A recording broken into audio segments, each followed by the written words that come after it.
Chapter 521. Han Yunqi seriously sized up Long Feiyi, then looked up and down at Gu. She saw that both of them were in good spirits. Long Feiyi was dressed in black, looking handsome and mysterious. Gu was dressed in a black robe, looking tall and proud. It seemed that both of them were fine. Han Yunqi secretly rejoiced. She thought that the result of the duel should be as she had expected. Long Feiyi won against Gu, but he remembered that Gu had saved her, so he showed mercy and stopped there. Long Feiyi still had this bit of grace. Gu's martial arts were far inferior to Long Feiyi's, and even inferior to Junixie's. Therefore, even if Gu knew the art of poison, the speed and strength of the poison were restricted by his martial arts, so it could not escape Long Feiyi's eyes. Han Yunqi had already guessed it in her heart, but she still deliberately teased. Long Feiyi, did you win? Long Feiyi acted as if he did not hear her and sat expressionlessly beside her to make tea. Han Yunqi did not let it go. She moved closer. Who won? Long Feiyi still did not speak. Han Yunqi actually snatched his teacup. I'm asking you. Gu watched from the side. The more he watched, the more astonished he became. When did this girl become so bold? Didn't she act like a little wife in front of Long Feiyi before? Long Feiyi was not angry that his teacup was snatched away. He actually took Han Yunqi's half-finished tea and drank it.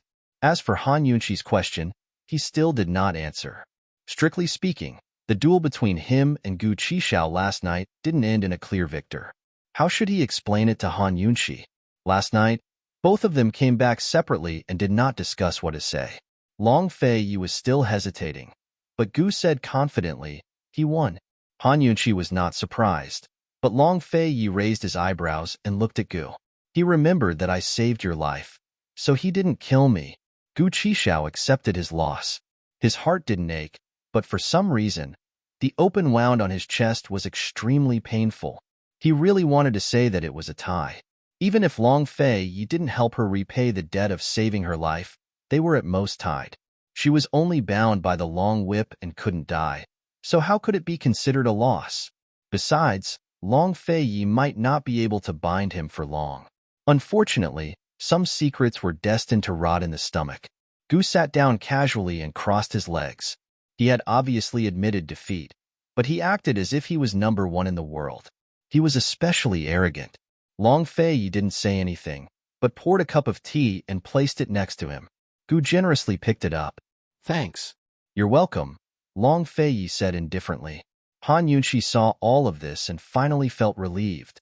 No matter what, at least she didn't lose Gu as a friend. Only by being united could they face the enemy together. Han Yunqi impatiently asked, let's discuss how to rescue Mu Linger. So, haha, then this one will call you Dr. Gu from now on. Ouyang Ningnua smiled. Gu Beiwei smiled and nodded, but didn't say anything else. Just like that, Long Feiyi and Han Yunqi took the main seats, while Gu and Gu Beiwei sat on either side. No one invited Ouyang Ningnua to sit. Ouyang Ningnua had seen all sorts of situations in his life, so he remained calm and composed, not revealing the slightest trace of awkwardness. Esteemed Wang Fei, Your Excellency Pill Fiend, this one has come to discuss a business deal. Would the two of you be interested? He asked earnestly. Han Yunqi stared at him icily, but didn't say anything. As for Gu, he seemed more interested in his own hands and hadn't even spared Ouyang Ningnua a single glance. After a moment of silence, the atmosphere grew even more awkward. However, no one present felt the slightest bit of awkwardness. Each one was calmer than the other. This business deal naturally has something to do with Medicine City, Ouyang Ningnua probed. Unfortunately, none of the four present reacted.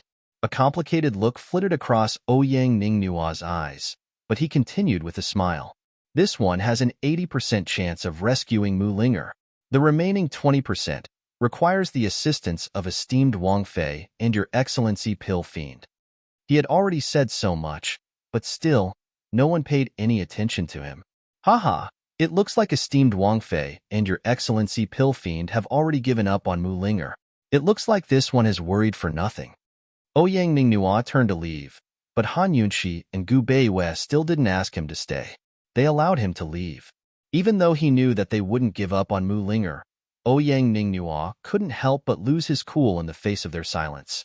He turned around and said, "Esteemed Wang Fei, Your Excellency Pill Fiend, if you don't act now, Mu Linger will be married off to the northernly imperial family in less than a month." What? Han Yunshi shot to her feet. Ouyang Ningnua, what do you mean by this? She hadn't planned on paying any attention to this guy, but who knew that he would bring such terrifying news? When did the northernly imperial family get involved in this matter? Han Yunshi was shocked, but she quickly thought of Junie Xie. Junie Xie had been in cahoots with Mu Yingdong for a long time. Wasn't it all thanks to Mu Yingdong that Junie Xie had been able to freely enter and exit the medicine forest and grow new poison plants in the mysterious poison pond that Mu Yingdong had opened up? When he saw Han Yunshi stomp her feet, Ouyang Ningnua knew that his trip today hadn't been in vain. "Esteemed Wang Fei, may I have a cup of tea?" Ouyang Ningnua was here to ask for a seat. He had come here with the intention of having a long and detailed discussion. But Han Yunshi only replied coldly, "Just what do you want to do? Get to the point." "Esteemed Wang Fei, this one sincerely wishes to cooperate with Pill Fiend Pharmacy. We must sit down and discuss the details." Ouyang Ningnua felt helpless. After so many negotiations, this was the first time he didn't even have a seat.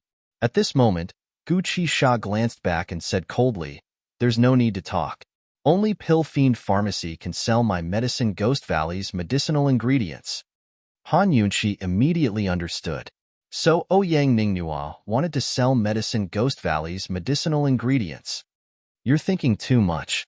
Han Yunshi gave a cold snort. Medicine City had a monopoly on the supply of medicinal ingredients, while Cloud Realm Trade Consortium controlled the market for them.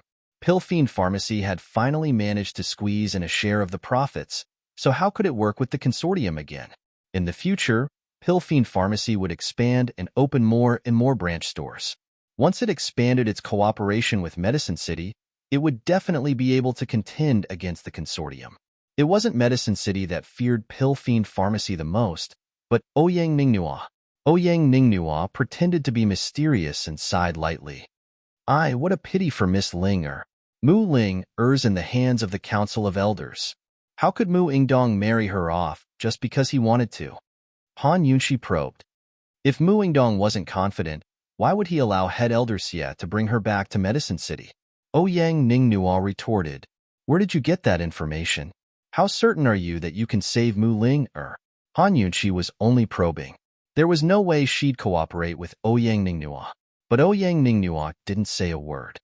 Since esteemed Wang Fei has no plans to cooperate, then this one will take his leave. Besides Medicine Ghost Valley's medicinal ingredients, everything else is negotiable. Han Yunshi finally relented. "Esteemed Wang Fei, if you've thought things through, you can come find this one at any time within a month." Ouyang Ningnua had already reached the door when he turned back and added, "Of course, after a month. No matter how sincere esteemed Wang Fei is, this one will be powerless to help." So speaking, he strode out the door with a sinister smile on his lips. His ultimate goal was indeed the Medicine Ghost Valley's medicinal ingredients. But today he wasn't here to talk about cooperation, but to deliver a message to these people. He, Ouyang Ningnua, had been in the business world for many years and loved to sit on top of the mountain and reap the spoils of war. He believed that with Long Fei Ye's skills and Han Yunshi's intelligence, they'd definitely be able to take care of Junie Xie. He was looking forward to a month's time. After Ouyang Ningnua left, Han Yunshi and the rest of the group remained silent as they exchanged glances. This is going to be troublesome. Chapter 522. Pill Fiend Pharmacy's guest hall was silent. In the end, it was Long Fei Yi who spoke first. "Gu Beiwei, what do you think of this matter?" Gu Beiwei stood up. "Your Highness Duke of Qin, esteemed Wang Fei, I'm an expert in treating illnesses and saving lives. But this, I really don't understand.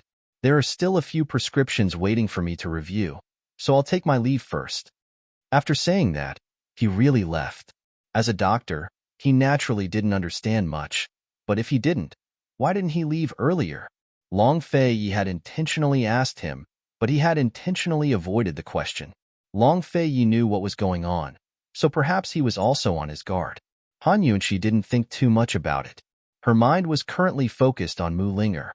She hesitated for a moment, then seriously said, "Old ghost, Mu Linger should be out of South Ning City by now.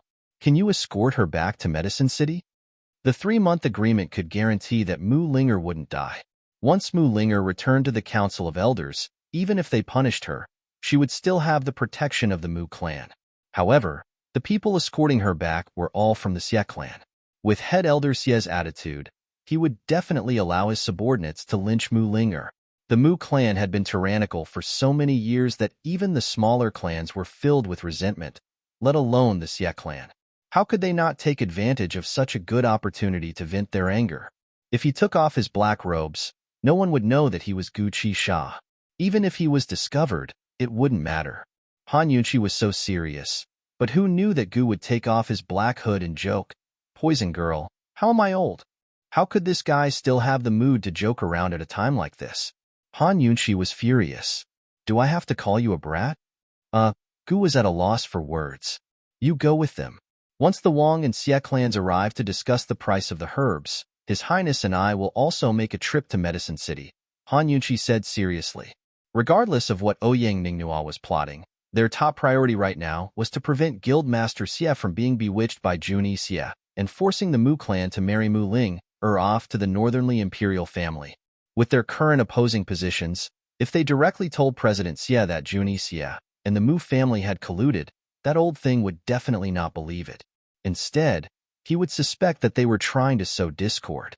However, if they could inform the Xie family about this through the Wang family, things would be completely different. Gu didn't seem too happy about it.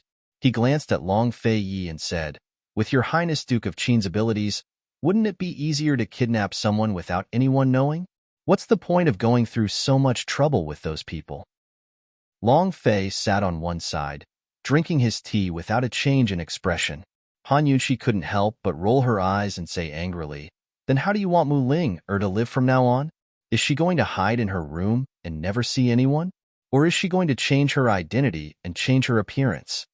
If they could use force, how could she and Long Fei Yi allow Guildmaster Xie to take Mu Ling away when she was already at Pill Fiend Pharmacy's gates?" Gu was at a loss for words again. "Let's get to the point.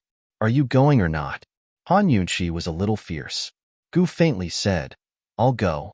But you have to promise me that you'll never tell Mu Ling that I'm Gu Qisha." If that girl found out that he was Gu Qisha, how could he continue to live in Pill Fiend Pharmacy after rescuing her? Han Yunqi was stunned. She immediately stood up and solemnly raised her hand to swear, "From today until the day I die, I will never tell Mu Ling a single word about your identity. Otherwise, Pill Fiend Pharmacy won't be able to earn a single cent." Gu mulled over her words and vaguely felt that something was wrong. Han Yunqi pretended to be angry and kicked his leg. "Is this enough? Why aren't you going after her?" Gu couldn't care less. When had he ever been serious with Han Yunqi? He immediately stood up. "Don't worry, only I can bully that girl." Then he left, waving as he walked. "Poison girl, see you in Medicine City." Seeing Gu Qishao's carefree and unrestrained form, Long Fei's lips rose into a gloating smile. "Idiot." Han Yunqi looked at him suspiciously. Long Fei Yi immediately withdrew his smile and awkwardly cleared his throat. Ouyang Ningnua seems to know a lot about the Mu clan and Jun Yixie's shady dealings. This guy has deep connections with the 3 great clans of Medicine City. He has many eyes and ears. Even the most secretive transactions in the black market couldn't be hidden from him, let alone something like this. Han Yunqi said, then asked, "Your Highness, do you have a plan for this?" Ouyang Ningnua had always wanted to make a move against Medicine City, so how could he let Juni Xie off the hook so easily? "Let's wait for the Wang and Xie clans to arrive. Write a letter to urge them," Long Fei Yi said. With Gu escorting Mu Ling Han Yunqi's anxious heart calmed down. She knew that no matter how urgent this matter was, it had to be planned slowly. After all, their opponents this time weren't ordinary people. "All right." She was already at the door when she turned back to look at him. "Long Fei Yi, you look very good when you smile." She smiled faintly and turned to leave. Soon after, she heard a coughing sound behind her. Long Fei Yi had choked on his tea. Han Yunqi wrote a letter to Wang Zhongyang and Xie Homing on the same day. Previously, She had agreed to let them negotiate a price before coming to her for evidence of the black market transactions. Now, she wanted them to arrive within 10 days. Wang Zhongyang and Xia Hongming were still trying to get to know each other, but after receiving the letter, they met almost every day. They even invited a number of influential figures from the Wang and Xia clans to participate in the negotiations. Apparently, the Wang and Xia clan heads had met in private before they arrived. As for what they talked about, no one knew. Over the past 10 days, Han Yunxi had been paying close attention to Mu Li, and the Mu clan's movements. She thought that Ouyang Ningrua would pay them a visit, but he hadn't shown up again. Long Feiyi was still the same as before. No matter what happened, he was always calm and indifferent. Before Wang Zhongyang and Xia Hongming's arrival, apart from Han Yunxi, he'd never brought up this matter of his own accord. Pilfiend Pharmacy was Han Yunxi's business, so he had his own matters to attend to. Over the past 10 days, the authorities and aristocratic families of the 3 central prefectures and the various cities in Jiangnan joined forces to establish an organization called the South Central Governor's Office. They elected Su Liaoding, the prefectural governor of Southning Prefecture, as the new governor. General Bailey reorganized the major armies and reissued the Tiger Tally to serve the new governor. After all, Long Feiyi had personally arranged for Su Liaoding to be stationed in Southning Prefecture. General Bailey had given the commander's tally to Su Liaoding in the morning, and the latter had personally presented it to His Highness Duke of Qin at noon to express his loyalty and plead for his acceptance. His Highness Duke of Qin only replied, "Give it to Bailey Yuanlong. Only he's qualified." Thus, the commander's tally returned to General Bailey's hands after going through the motions. His Highness Duke of Qin's 10 fingers didn't touch any authority or responsibility, but he had firm control over the entire South Central region. Over the past 10 days, Emperor Tianhui and Long Tianma had been keeping an eye on Southning Prefecture's affairs as well, including Mu Ling. Unfortunately, father and son were powerless to interfere. To them, they should be thanking the heavens and earth that the Duke of Qin wasn't plotting against them. As Emperor Tianhui's illness grew more and more serious, Long Tianma had been itching to make a move. He wanted to send troops to Westjing, but feared the Chu clan's power. He'd instigated a few imperial sons and bribed capable officials from Western Zhou to fight Chu Qingge to the death. Chu Tianyin assisted Chu Qingge while continuing to search for the Western Qin imperial orphan. Unfortunately, he hadn't found any clues. 10 days passed by quickly. Mu Ling was about to arrive at Medicine City, while Wang Zhongyang and Xia Hongming had arrived as promised. This time, the old man and young man were much closer to each other than last time. Han Yunxi invited them to sit, but the lofty Xia Hongming actually waited for Wang Zhongyang to sit down before taking a seat himself. Han Yunxi couldn't help but chuckle to herself at his upbringing. "Esteemed Wang Fei, this is the final result of our discussions. Please look it over." Wang Zhongyang presented a list with both hands, listing all of the Wang and Xia clans' low-grade medicinal ingredients and their prices. The Mu clan and Han Yunxi had agreed on 10 taels, while the Wang and Xia clans had offered 12 taels. Han Yunxi glanced at the list before saying, "2 taels higher? Esteemed Wang Fei, I won't hide it from you, but this is already the lowest price," Wang Zhongyang said seriously. Xia Hongming immediately chimed in, "Esteemed Wang Fei, the Mu clan's costs are much lower than ours. You know that as well." Han Yunxi's eyes flashed craftily before she asked lazily, "How is it lower than yours?" "Esteemed Wang Fei, the Mu clan's medicinal fields are the most fertile in Medicine City. They're using their power to suppress the pharmacist's wages," Xia Hongming replied hastily. "I know all that. How much can these be worth?" Han Yunxi asked unhappily. Xia Hongming felt helpless.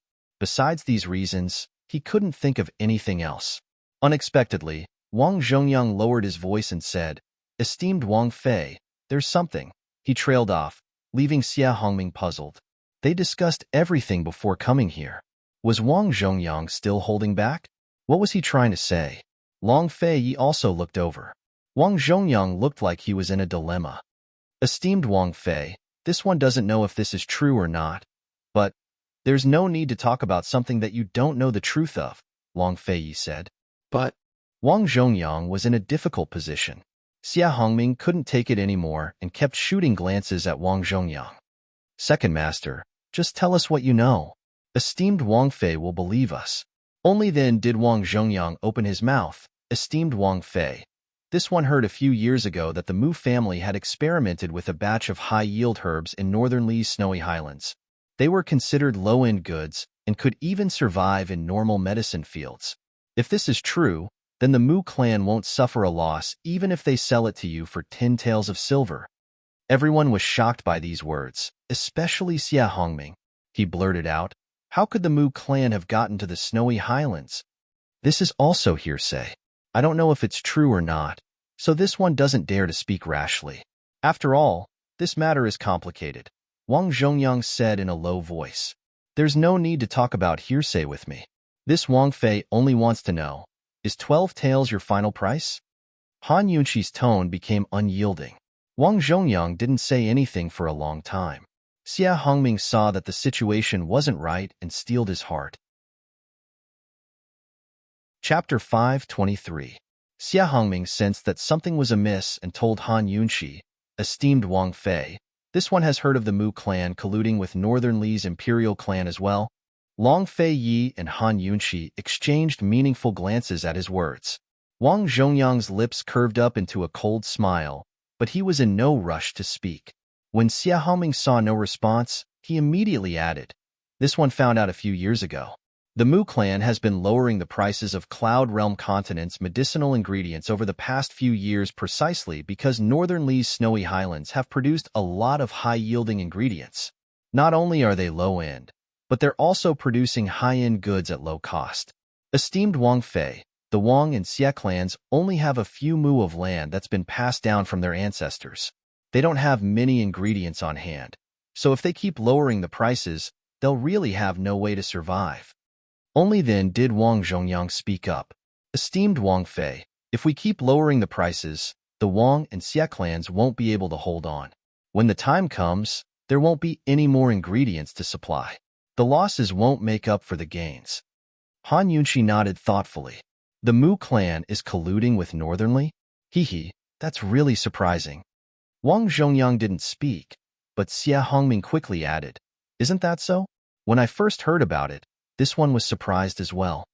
Actually, Xia Hongming had never heard of the matter at all. He was given a fright when Wang Zhongyang brought it up, but in front of Qin Wang Fei, he could only throw caution to the wind. Even if it was fake, he had to make it sound real. Otherwise, if Qin Wang Fei kept lowering the prices, it'd be hard for him to explain himself to the Xia clan. His father had almost crippled him for selling medicine at high prices in the black market. His father had already said that if they couldn't come to an agreement this time, there was no need for him to go back. Han Yunqi glanced at the list of prices again before nodding after some hesitation. "All right, this Wang Fei won't make things difficult for you. Let's just set the price. This Wang Fei will place orders based on needs every month. The goods will be delivered at the beginning of the month and settled at the end of the month. What do you think?" Compared to the agreement with the Mu clan, these terms were much more lenient. Wang Zhongyang and Xia Hongming agreed immediately, and Han Yunqi had someone draw up an agreement. After signing it on the spot, she handed over the evidence of the black market's dealings with the two men. The two of them were overjoyed. After expressing their gratitude, they left happily. After returning to the inn, Wang Zhongyang was just about to speak when Xia Hongming beat him to it. "Second master, there's something I need to ask of you. You don't have to be so polite with me. If you have something to say, just say it." Wang Zhongyang was very generous. Xia Hongming lowered his voice. "Second old master, about what happened today. I have to report it to my father. Today's matter can be considered to have gone smoothly. Hee, you and I will be able to report back," Wang Zhongyang said with a chuckle. Xia Hongming hesitated for a moment and lowered his voice. "Second master, where did you hear about the collusion between the Mu family and Northern Li?" Wang Zhongyang was shocked and said in a panic, "I didn't say that the Mu family colluded with Northern Li. I only heard that the Mu clan planted medicinal herbs in the snowy highlands. That's all. Didn't you say that they were colluding?" If I didn't say that, would the Princess Consort have agreed so easily?" Xia Hongming felt helpless. I thought you really did hear about it. Aren't you lying?" If the Princess Consort and His Highness Duke of Qin hear about it, Wang Zhongyang's expression was anxious. We'll be in big trouble.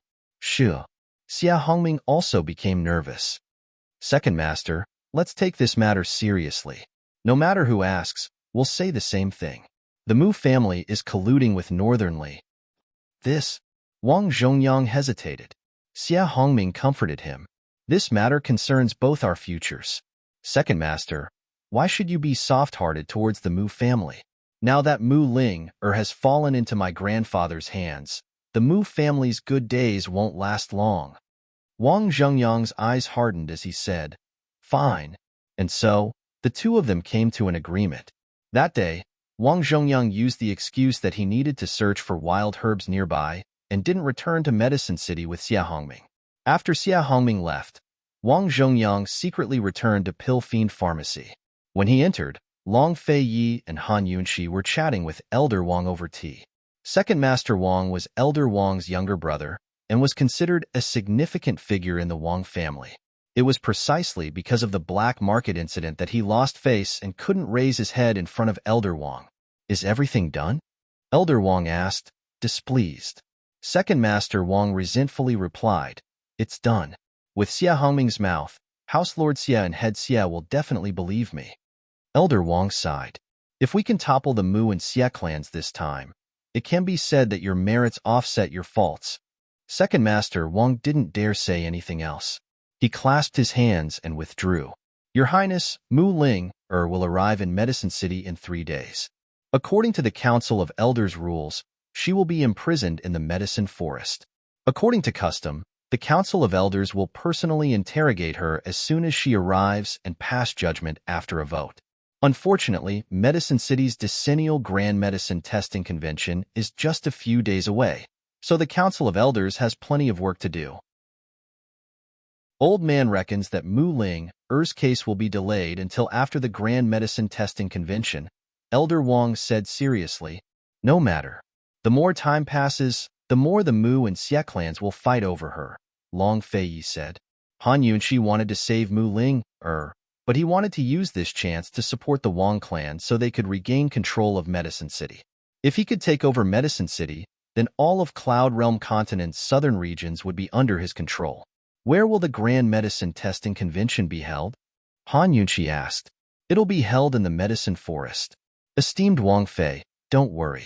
Many members of the medical community will be invited to the convention, including all the major medicine merchants. The Council of Elders sent out the invitations, so Pill Fiend Pharmacy will probably receive them in a day or two, Elder Wang said with a smile. Medicine Forest? Han Yunxi's eyes flashed with calculation. What is it? Long Fei Yi asked. Nothing, it's been a while since I've been there. Han Yunxi grinned.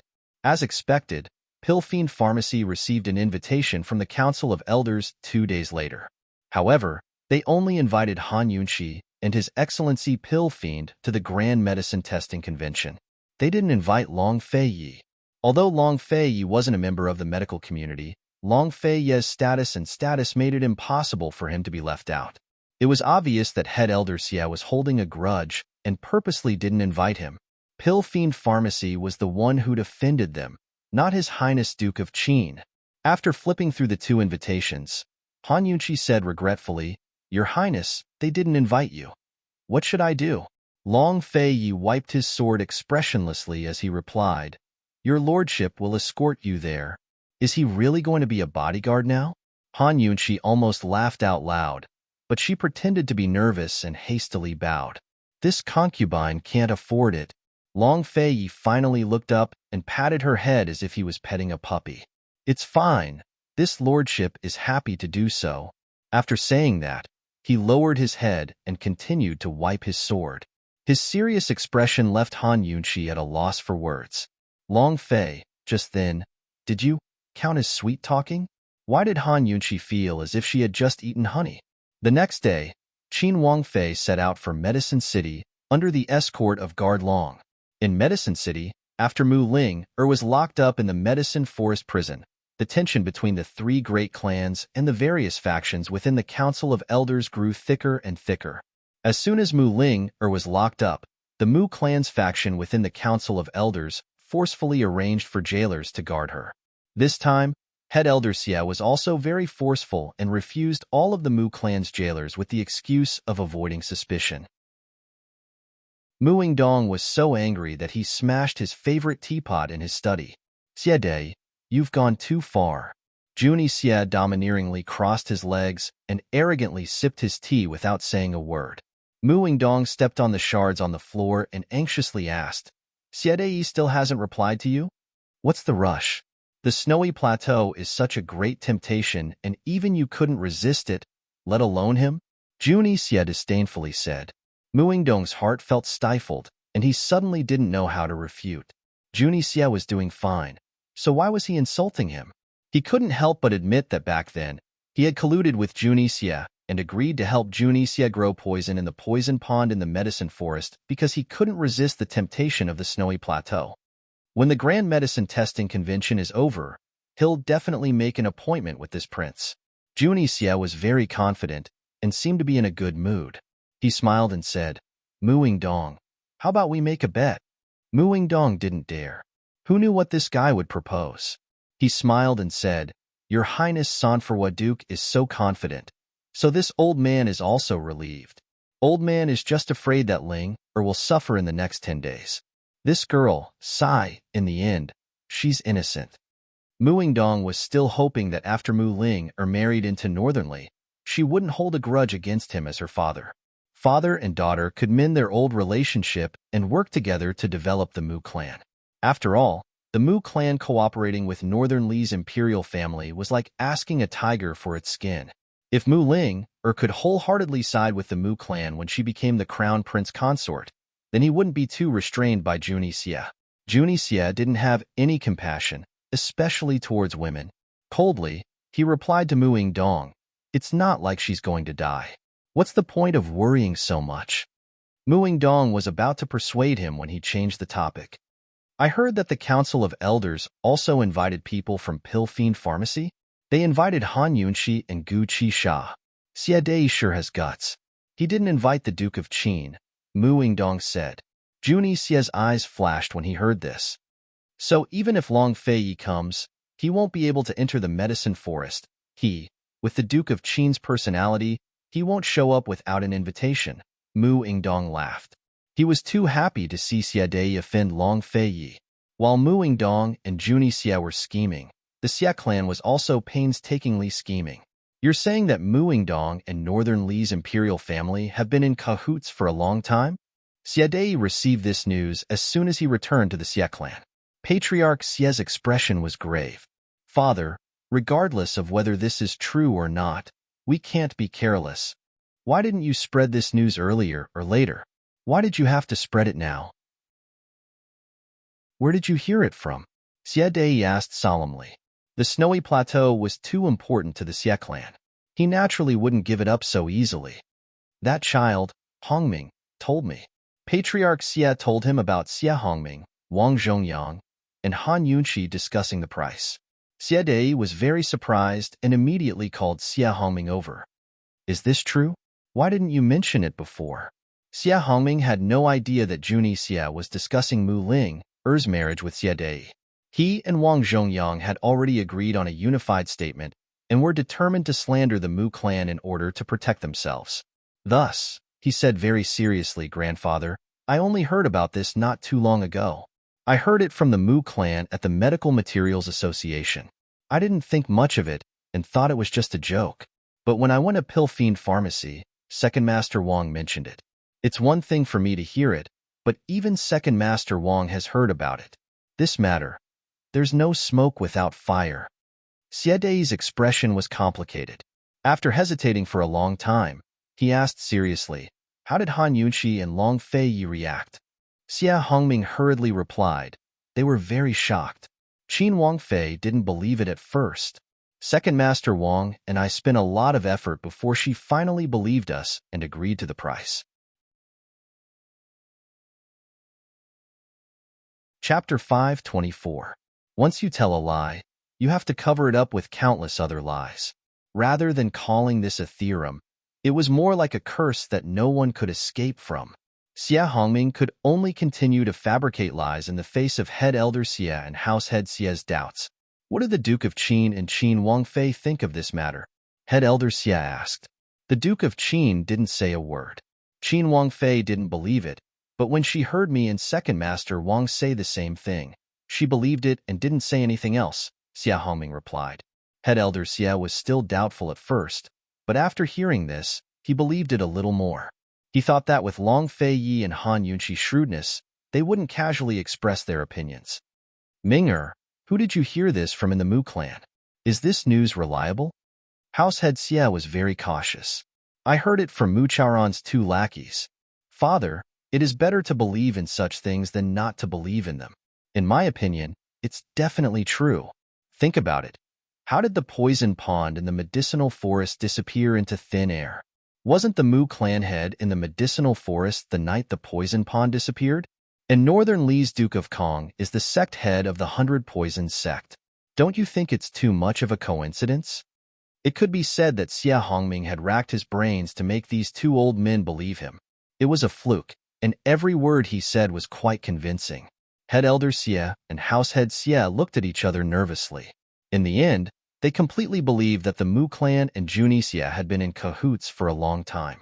After Xia Hongming left, househead Xia's first words were, Father, you didn't refuse Ouyangning Nuo, did you? Of course not. Do you think I've gone senile? Head elder Xia retorted unhappily. Househead Xia was resentful, but didn't dare to say anything. Head elder Xia was silent for a moment, then suddenly slammed the table. That Jun E. Xia. He joined forces with Mu Yingdong to trick the old man. Haha, he wants to take Mu Ling back? Dream on. Father, in my opinion, Ouyangning Nuo wants to marry Mu Ling, only because of her talent in medicine concocting. We have to teach Mu Linger a lesson first. Firstly, we can suppress the Mu clan's momentum before the Grand Medicine Testing Convention begins. Secondly, we can test Ouyangning Nuo's sincerity. Hee. Old man sent people from the Lin family to guard the prison. President Xie sneered. The Xie clan head immediately understood. Not long ago, a concubine-born young master of the Mu clan had beaten up the Lin clan's only son until he was crippled. The Mu clan had paid a few silver taels and settled the matter. Now that the Lin clan had the chance, how could they let Mu Linger go? Before the trial of Mu Linger, no one had the right to punish her. The Elders Guild could only lock her up. If Elder Xie sent people from the Xie family to deal with Mu Linger, it would leave a weakness for the Mu family. When the trial of Mu Linger was in the future, the Xie family would not be able to take the lead. Instead, they would have to avoid suspicion. However, if he sent people from the Lin family, no matter what they did to Mu Linger, it would have nothing to do with the Xie family. Just as the father and son finished their discussion, an attendant came in with a report. Lord President, Northern Li's Duke of Kong is outside the city, requesting an audience. Elder Xie was about to refuse, but Xie family head said, Father, the trial hasn't begun yet. Let's not alert them yet. Let's see what kind of tricks they have up their sleeves. If we can find irrefutable evidence of Mu Yingdong's collusion with Junie Xia, then the Mu clan, it'll be difficult to explain to Medical City. Elder Xia was very much in agreement. He ordered, Tell the Duke of Kong that we'll discuss everything in detail after the Grand Medicine Testing Convention. He thought for a while, then said in a low voice, Help me make an appointment with Ouyangning Nuo. Before the Grand Medicine Testing Convention begins, old man must have a good talk with him. Xie family head was overjoyed and immediately went to do it himself. What should have been a foregone conclusion had been set in stone by Ouyangning Nuo, Han Yunqi, and Long Fei Yi. Finally, Xia Hongming added fuel to the fire, turning the situation into a new one. Mu Yingdong and Junie Xia, the 2 masterminds behind the scheme, were now fish on the chopping block, waiting to be slaughtered. Even so, the 2 of them were still feeling complacent. After receiving Elder Xie's reply, Junie Xia didn't have any suspicions. He also hoped that this matter could be delayed for a few more days so that he could stay in Medicine City for a few more days. After all, he'd been confined to Northern Li's horse ranch by his master for the past few months. His entire body was growing moldy. He'd originally planned to take a trip to the poison pond in Medicine Forest, but his shoulders suddenly began to hurt again. Junixia had no choice but to return to the Mu clan.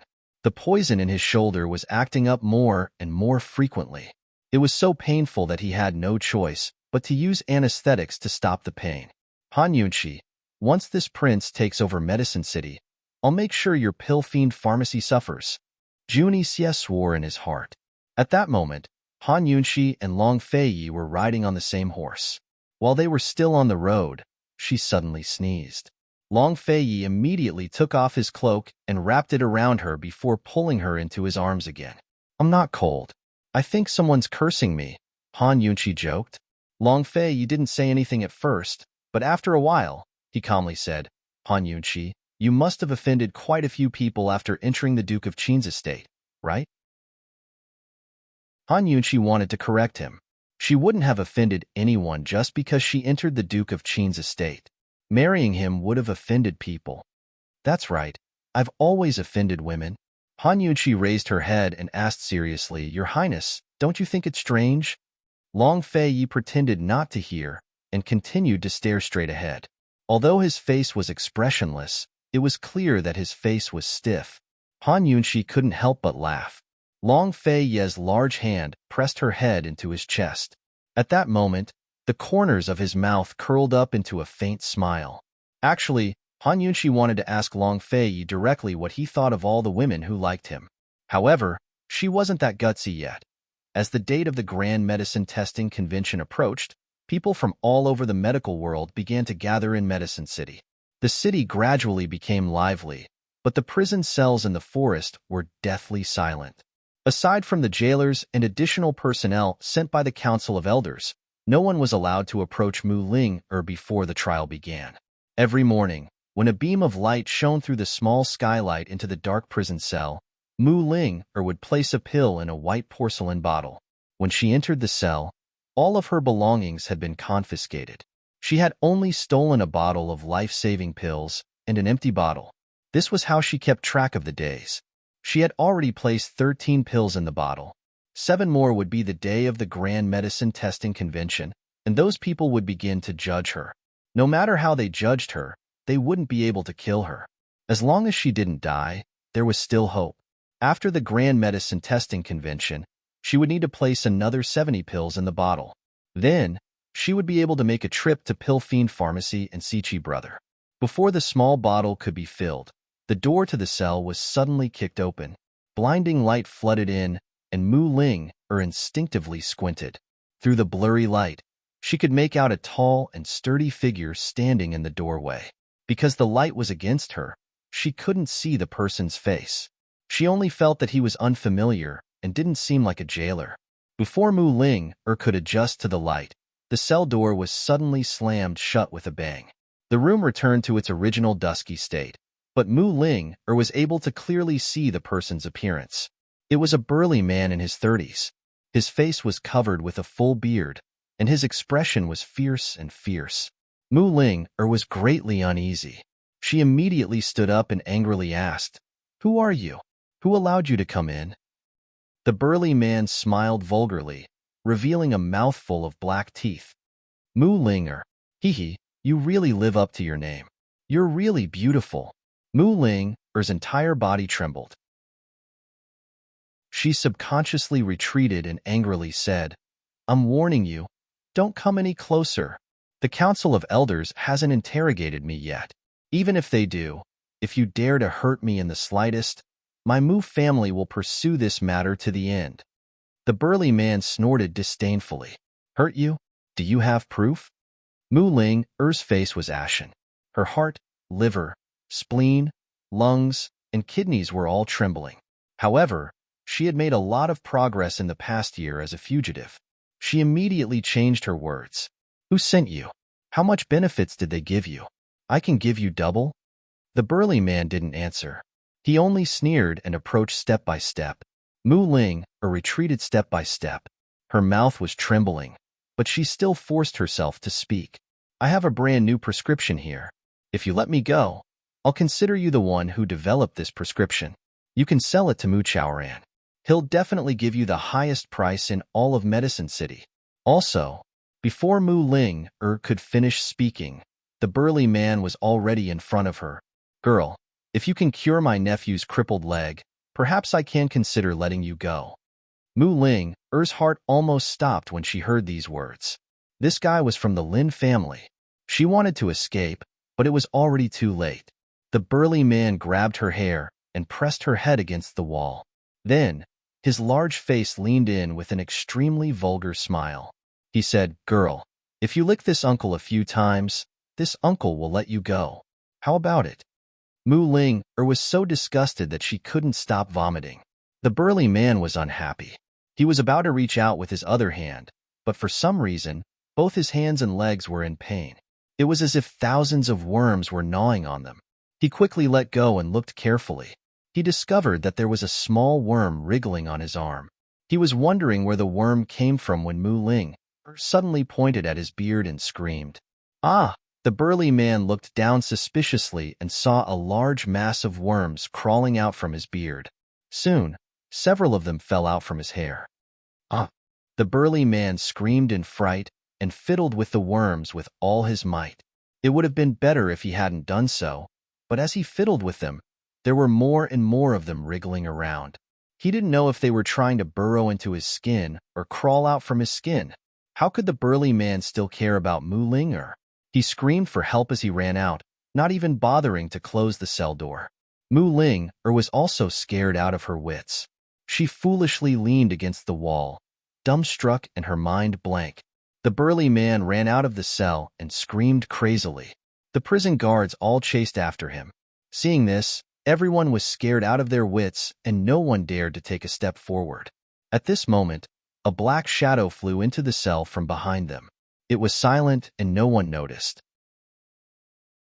At this moment, Mu Ling, in the cell, had just regained her senses and was searching for her medicine bottle.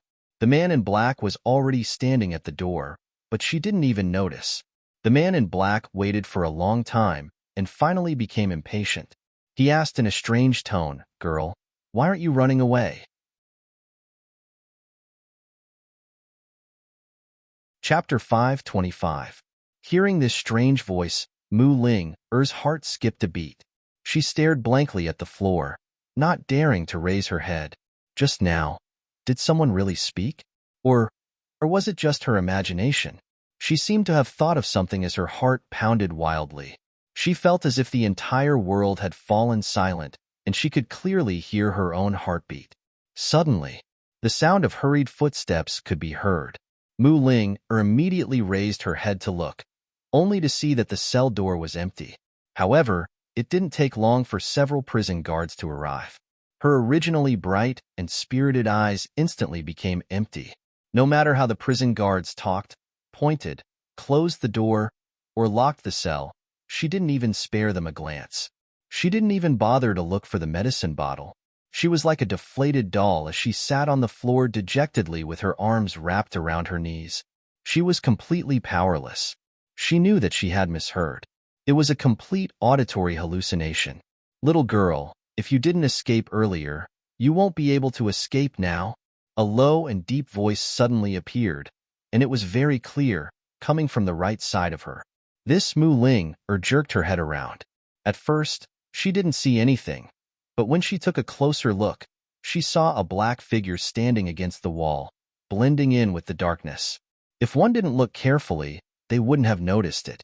"Chi brother." She almost shouted "Chi" out loud. Fortunately, she managed to stop herself in time. However, she couldn't hold back her tears and they gushed out of her eyes, falling one by one. "Chi brother, Linger misses you." Gu was dressed in a black robe, clearly Gu Qisha's disguise. Han Yunshi had told him to come as Gu Qishao, but he'd never do that. Although Mu Ling was a little silly, she wasn't stupid. What if she became suspicious? In the past, if she became suspicious, he would let her do as she pleased. However, things were different now. This girl was going to work in Pill Fiend Pharmacy in the future. If she found out that Gu Qisha was Gu Qisha, wouldn't she annoy him to death? Fortunately, Xiadei was busy on the road and did not find trouble with Mu Linger, so he did not have to show up as Gu. Mu Ling stood rooted to the ground, tears streaming down her cheeks. Gu Qisha couldn't be bothered to care about her. He walked around in a circle and found the small white porcelain bottle. Little girl, catch. Mu Ling hastily accepted it, and she smiled through her tears. Thank you, Your Excellency Pill Fiend. Her eyes were blurred with tears, but she was smiling brightly. The light from the skylight coincidentally shone on her face, illuminating both her tears and her smile. Unfortunately, Gu turned a blind eye to this beauty. He leaned against the wall and lazily sat down. Girl, why do you fill that bottle with medicine every day? Mu Linger was shocked. How did you know? Shoo. Gu Qisha was displeased. Mu Linger covered her mouth and waited for a while. When she saw that there was no movement outside, she sat down next to Gu Qisha and leaned against the wall like he did. She whispered, Your Excellency Pill Fiend, how did you know? I've been guarding the skylight every day. How else could I have arrived at such a coincidence? Do you think you're lucky? Gu Qisha asked in annoyance.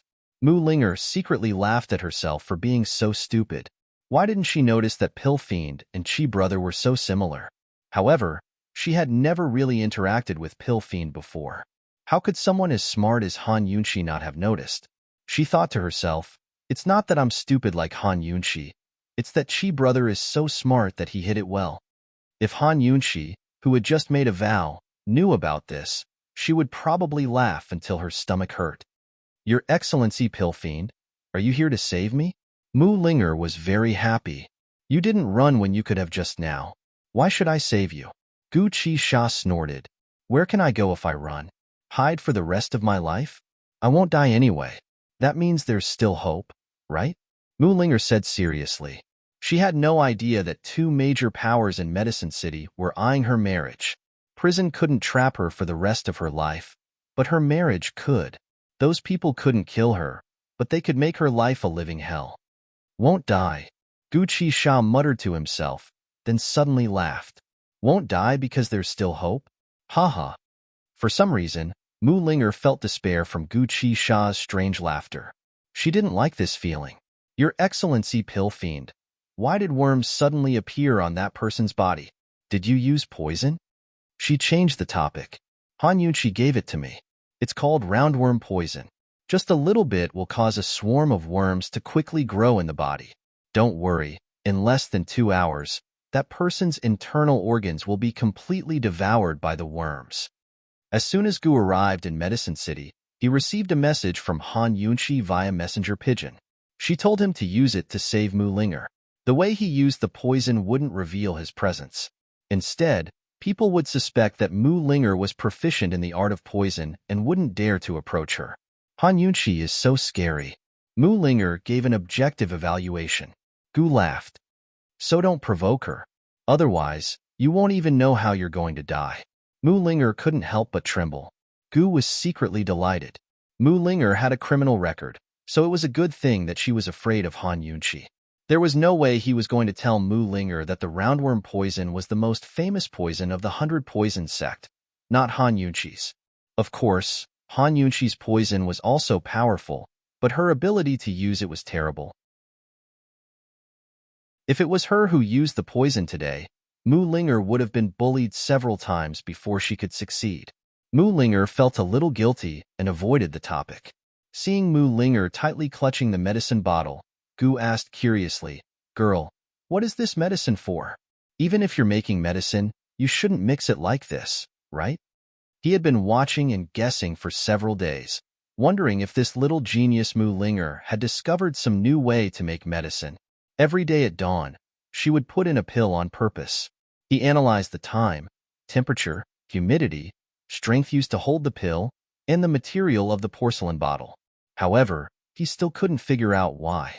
He even observed Mu Linger put the pill into the porcelain bottle and shook it a few times. Unfortunately, there was no pattern to it. Mu Linger suddenly didn't know how to answer. Let me smell it, Gu said seriously. Mu Linger looked at his puzzled eyes and wanted to laugh, but she also felt a little uncomfortable. Chi Brother, Linger isn't making medicine. Linger is counting the days. Mu Linger kept looking at Gu and didn't answer for a long time. Gu was a medicine fanatic, so how could he let her go so easily? He leaned closer and smiled slyly. It's a new formula, right? How about we make a deal? Mu Linger smiled bitterly. Lord Pill Fiend, I've been locked in here for so long that I don't know anything. I rely on this thing to keep track of the days. Every day when the sun shines in, I put in a pill. Before Mu Linger could finish speaking, Gu Qi Sha lost all interest and mocked himself. I'm overthinking it. He leaned against the wall and closed his eyes to rest. Mu Linger looked at him and couldn't help but mutter, Lord Pill Fiend, do you know why I keep track of the days? Gu Qi Sha didn't answer and seemed to have fallen asleep. Mu Linger was too used to this attitude of his. In the past, he would always close his eyes and sleep when she would talk to him nonstop. In reality, he couldn't fall asleep. I keep track of the days when I can go to Pill Fiend Pharmacy. I go once every 3 months, so there are still 77 days left before I can go, Mu Linger said with a smile. Gu suddenly opened his eyes and asked suspiciously, do you really want to go to Pill Fiend Pharmacy? Didn't this girl have no choice but to work for Pill Fiend Pharmacy because she lost to him? That's strange. No, I want to see my Chi brother. Pill Fiend Pharmacy belongs to Han Yunqi, so my Chi brother will definitely go, Mu Linger said seriously. Gu Qi Xiao immediately avoided her eyes, his heart breaking. What the hell? Unexpectedly, Mu Linger said, Lord Pill Fiend, did you know that I like Chi brother? Looking at Mu Linger's large, clear eyes, Gu's heart suddenly skipped a beat. He felt as if something had pricked the softest part of his heart, making him feel very uncomfortable. However, this only lasted for a moment. He immediately laughed out loud and laughed for a long time before he glanced at Mu Linger and pretended to be clever. Don't tell this daddy about love, whispering sweet nothings to each other, hovering between life and death. This daddy is old and can't take it anymore. Mu Linger gritted her teeth and only replied with an "oh" after a long while. Just like that, the two of them fell into silence. However, Gu quickly left and hid himself in the darkest corner of the cell to sleep. He instructed Mu Linger, remember to leave some food for this daddy when you bring it over. Before he could find a chance to leave, he would probably have to stay with this girl. Mu Linger could still laugh. Lord Pill Fiend, you're old and can't starve. I'll leave all of it for you. There were many ways to like someone. Some people demanded absolute fairness. If I like you, you must like me. If I treat you well, you must treat me well. Some people blindly demanded, no matter how I treat you, you must treat me well. And some people were willing to like you one-sidedly. As long as I treat you well, it's sunny day. Chi brother, you're Linger's sunny day. Mu Linger suddenly didn't want to leave. She hoped to be locked up in this cell for the rest of her life. Of course, this was impossible. The burly man sent by the Lin family had his entire stomach hollowed out by a poisonous roundworm. His death was gruesome. This matter was naturally concealed by the prison guards. They didn't spread it and reported it to Head Elder Xie. Head Elder Xie, the Xie family head, and the Lin family had arrived at the scene at the same time. When they saw the poisonous roundworm on the burly man's corpse, Head Elder Xie was shocked. It's from the 100 Poisons sect. Although these people didn't understand poisons, they still recognized the most famous poisons of the 100 Poisons sect. The Lin family members were scared silly and blurted out, Mu Linger is involved with the 100 Poisons sect? Head Elder Xie and the Xie family head looked at each other. After comforting the Lin family members, they ordered the prison guards to not spread the news and to immediately dispose of the corpse. Father, Mu Yingdong's move is too ruthless. From the looks of it, Mu Linger and Junie Xie have been in cahoots for a long time. Mu Linger's provocation of Gu Qi Sha was a trap. They deliberately lured you over. The Xie family head said in shock. They originally thought that Mu Linger was only in cahoots with Junie Xie. They didn't expect that even Mu Linger's provocation of Pill Fiend Pharmacy was a trap. Mu Yingdong, do you think that old man is so easy to fool? Head Elder Xie was thoroughly enraged. He originally wanted to wait for an opportunity to make a move, but in his anger, he decided to take the initiative to counterattack. The next day, for some unknown reason, he actually took the initiative to invite Junie Xie.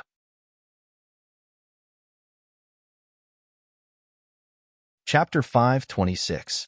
Junie Xie had just returned from the empty poison pond when he received Head Elder Xie's invitation. He immediately rushed to the Xie clan's estate outside the city. A servant led him into the guest hall, where head elder Xie had been waiting for a long time. Unlike Ouyang Ningrua's slow and modest approach, Juni Xie cut straight to the chase. Head elder Xie, have you finally made up your mind? Head elder Xie also nodded straightforwardly. This old man can agree to your request. However, you must give old man an idea as to what to do. What to do? To put it bluntly, it was about how to pressure Mu Ling into marrying Northern Li's crown prince. Juni Xie simply said, make up for your mistakes. Head elder Xie's eyes flashed with ridicule. What do you mean? During the Grand Medicine Testing Convention, this prince will represent Northern Li in proposing marriage to the Mu clan. The betrothal gift will be an admission token to the Celestial Peak Snow Mountain, one of Northern Li's 5 snowy mountains. Head elder Xie, you can use this opportunity to pressure Mu Ling to make up for her mistakes by marrying her off to Northern Li. As for the betrothal gift, it will naturally be accepted by the Council of Elders. The admission token to the Celestial Peak Snow Mountain will be jointly owned by Medicine City and managed by the Council of Elders, Juni Xie explained. Head elder Xie sneered. Haha, the Xie clan was the one who got it. So why does it belong to the Council of Elders? The Tianqian Snow Mountain to the left of the Celestial Peak Snow Mountain will be used as a gift to thank Elder Xie. Juni Xie was in a good mood and chuckled. Head elder Xie, this way you'll gain both fame and fortune. Head elder Xie's arrangements for Mu Ling's marriage reflected his selflessness.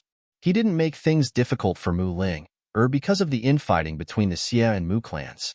On the contrary, he was working for the benefit of all of Medicine City. This was fame.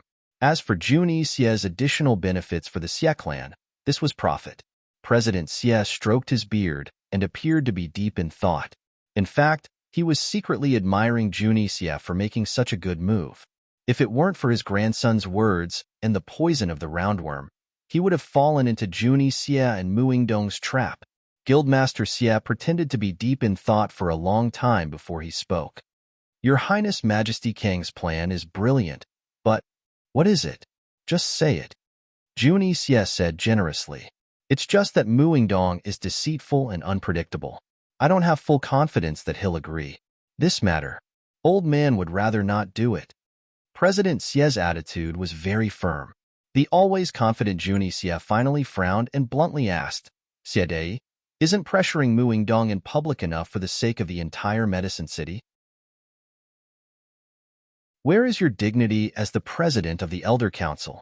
Guildmaster Xie knew what was going on and wasn't provoked. His attitude became even more firm. Old man doesn't want to be bitten by Mu Yingdong at the Grand Medicine Testing Convention. In short, this old man won't do it without full confidence. As he spoke, he stroked his beard and muttered to himself, without Mu Ling, the Mu clan won't be able to go far. My Xie clan has plenty of time to wait. A trace of impatience flashed through Juni Xie's eyes, but he still suppressed it and asked, what is considered full confidence? Difficult. President Xie sighed. That scoundrel Mu Yingdong is the most cunning person in Medicine City. Your Highness Kong Majesty, as for Mu Ling's marriage, in old man's opinion, it's best to forget about it.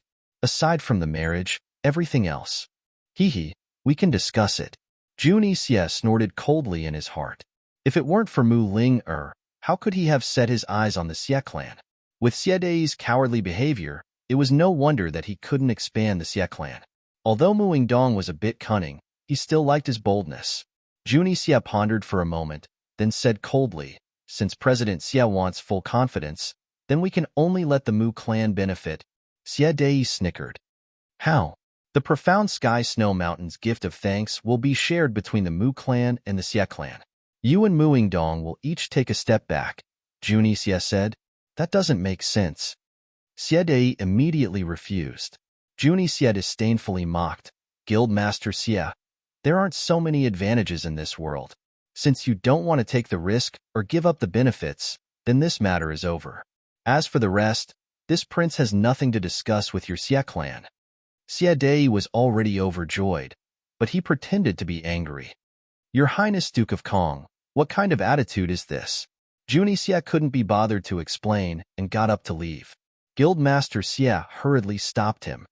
Your Highness Duke of Kong. Old Man will agree. However, Old Man doesn't want to discuss this matter with Mu Ingdong face to face. Junie Xie was waiting for him to give in. He sneered. This prince will go and discuss it. Mu Ingdong hurriedly added, Your Highness Duke of Kong. After the discussion, it needs to be written in black and white and stamped with the Mu clan seal. Only then will Old Man feel at ease. Junie Xie really did agree. When he told Mu Ingdong about this matter, Mu Ingdong couldn't stop laughing. Just give it to him in black and white. This time, Old Man will make him fail miserably. Once Mu Ling are successfully married into Northern Li, the Mu clan would naturally have a way to force the Xie clan to give up the entire Snowy Mountain. The day before the Grand Medicine Testing Convention, Mu Ingdong handed over an agreement to Junie Xie. The innkeeper nodded repeatedly and was about to ask the masked guard behind her when the guard's eyes were cold. He ignored the innkeeper and followed Han Yunqi upstairs. The innkeeper was puzzled. Wasn't the guard going to stay? Generally speaking, the servant girls would enter the room to serve. If one brought a guard, the guard would stay in the room next to their masters and be on standby at any time. The innkeeper pondered for a while and finally decided that Qin Wangfei's guard was going to stand guard at the door. After the 4 dishes and soup were sent in, the masked guard closed the door and took off his mask. Who else could this most domineering guard in history be but His Highness Duke of Qin? Han Yunqi was starving. Just as she was about to eat, Long Fei personally served her a small bowl of steaming hot soup. Drink first. The weather was cold, her heart was warm, and her mood was good. If she hadn't personally experienced it, Han Yunqi would never have believed that the cold and aloof His Highness Duke of Qin could have such a caring side. Long Fei. Han Yunqi wanted to say something, but hesitated. What is it? Long Fei asked indifferently as he filled the bowl with soup. You're quite considerate. Han Yunqi smiled. Long Fei took a sip of the soup and coughed a few times before swallowing it down. He didn't answer her and pretended as if nothing had happened. He lowered his eyes and continued to drink. However, when he realized that Han Yunqi was still looking at him, he seemed to feel uncomfortable and said indifferently, Drink the soup? Amen. Han Yunqi tried not to laugh, but she couldn't hold it in. She only took a sip before she choked and started coughing violently. Long Fei hurried over and patted her back. Unfortunately, Han Yunqi choked too badly and the soup blocked her respiratory tract. She couldn't breathe and couldn't catch her breath. She wanted to cough harder, but unfortunately, it was difficult to breathe. She tried a few times but couldn't. Panicking, Long Fei quickly picked her up and had her sit on his lap. Then he leaned her body forward and patted her hard on the back. Han Yunqi coughed as she waved her hand. She choked, so patting her back was useless. Long Fei didn't know much. He was just anxious at first, but now he was panicking. He kept asking, Are you better? Are you better? Han Yunqi couldn't answer. She coughed hard and waved her hand vigorously. Her face was red from congestion. Long Fei was even more flustered.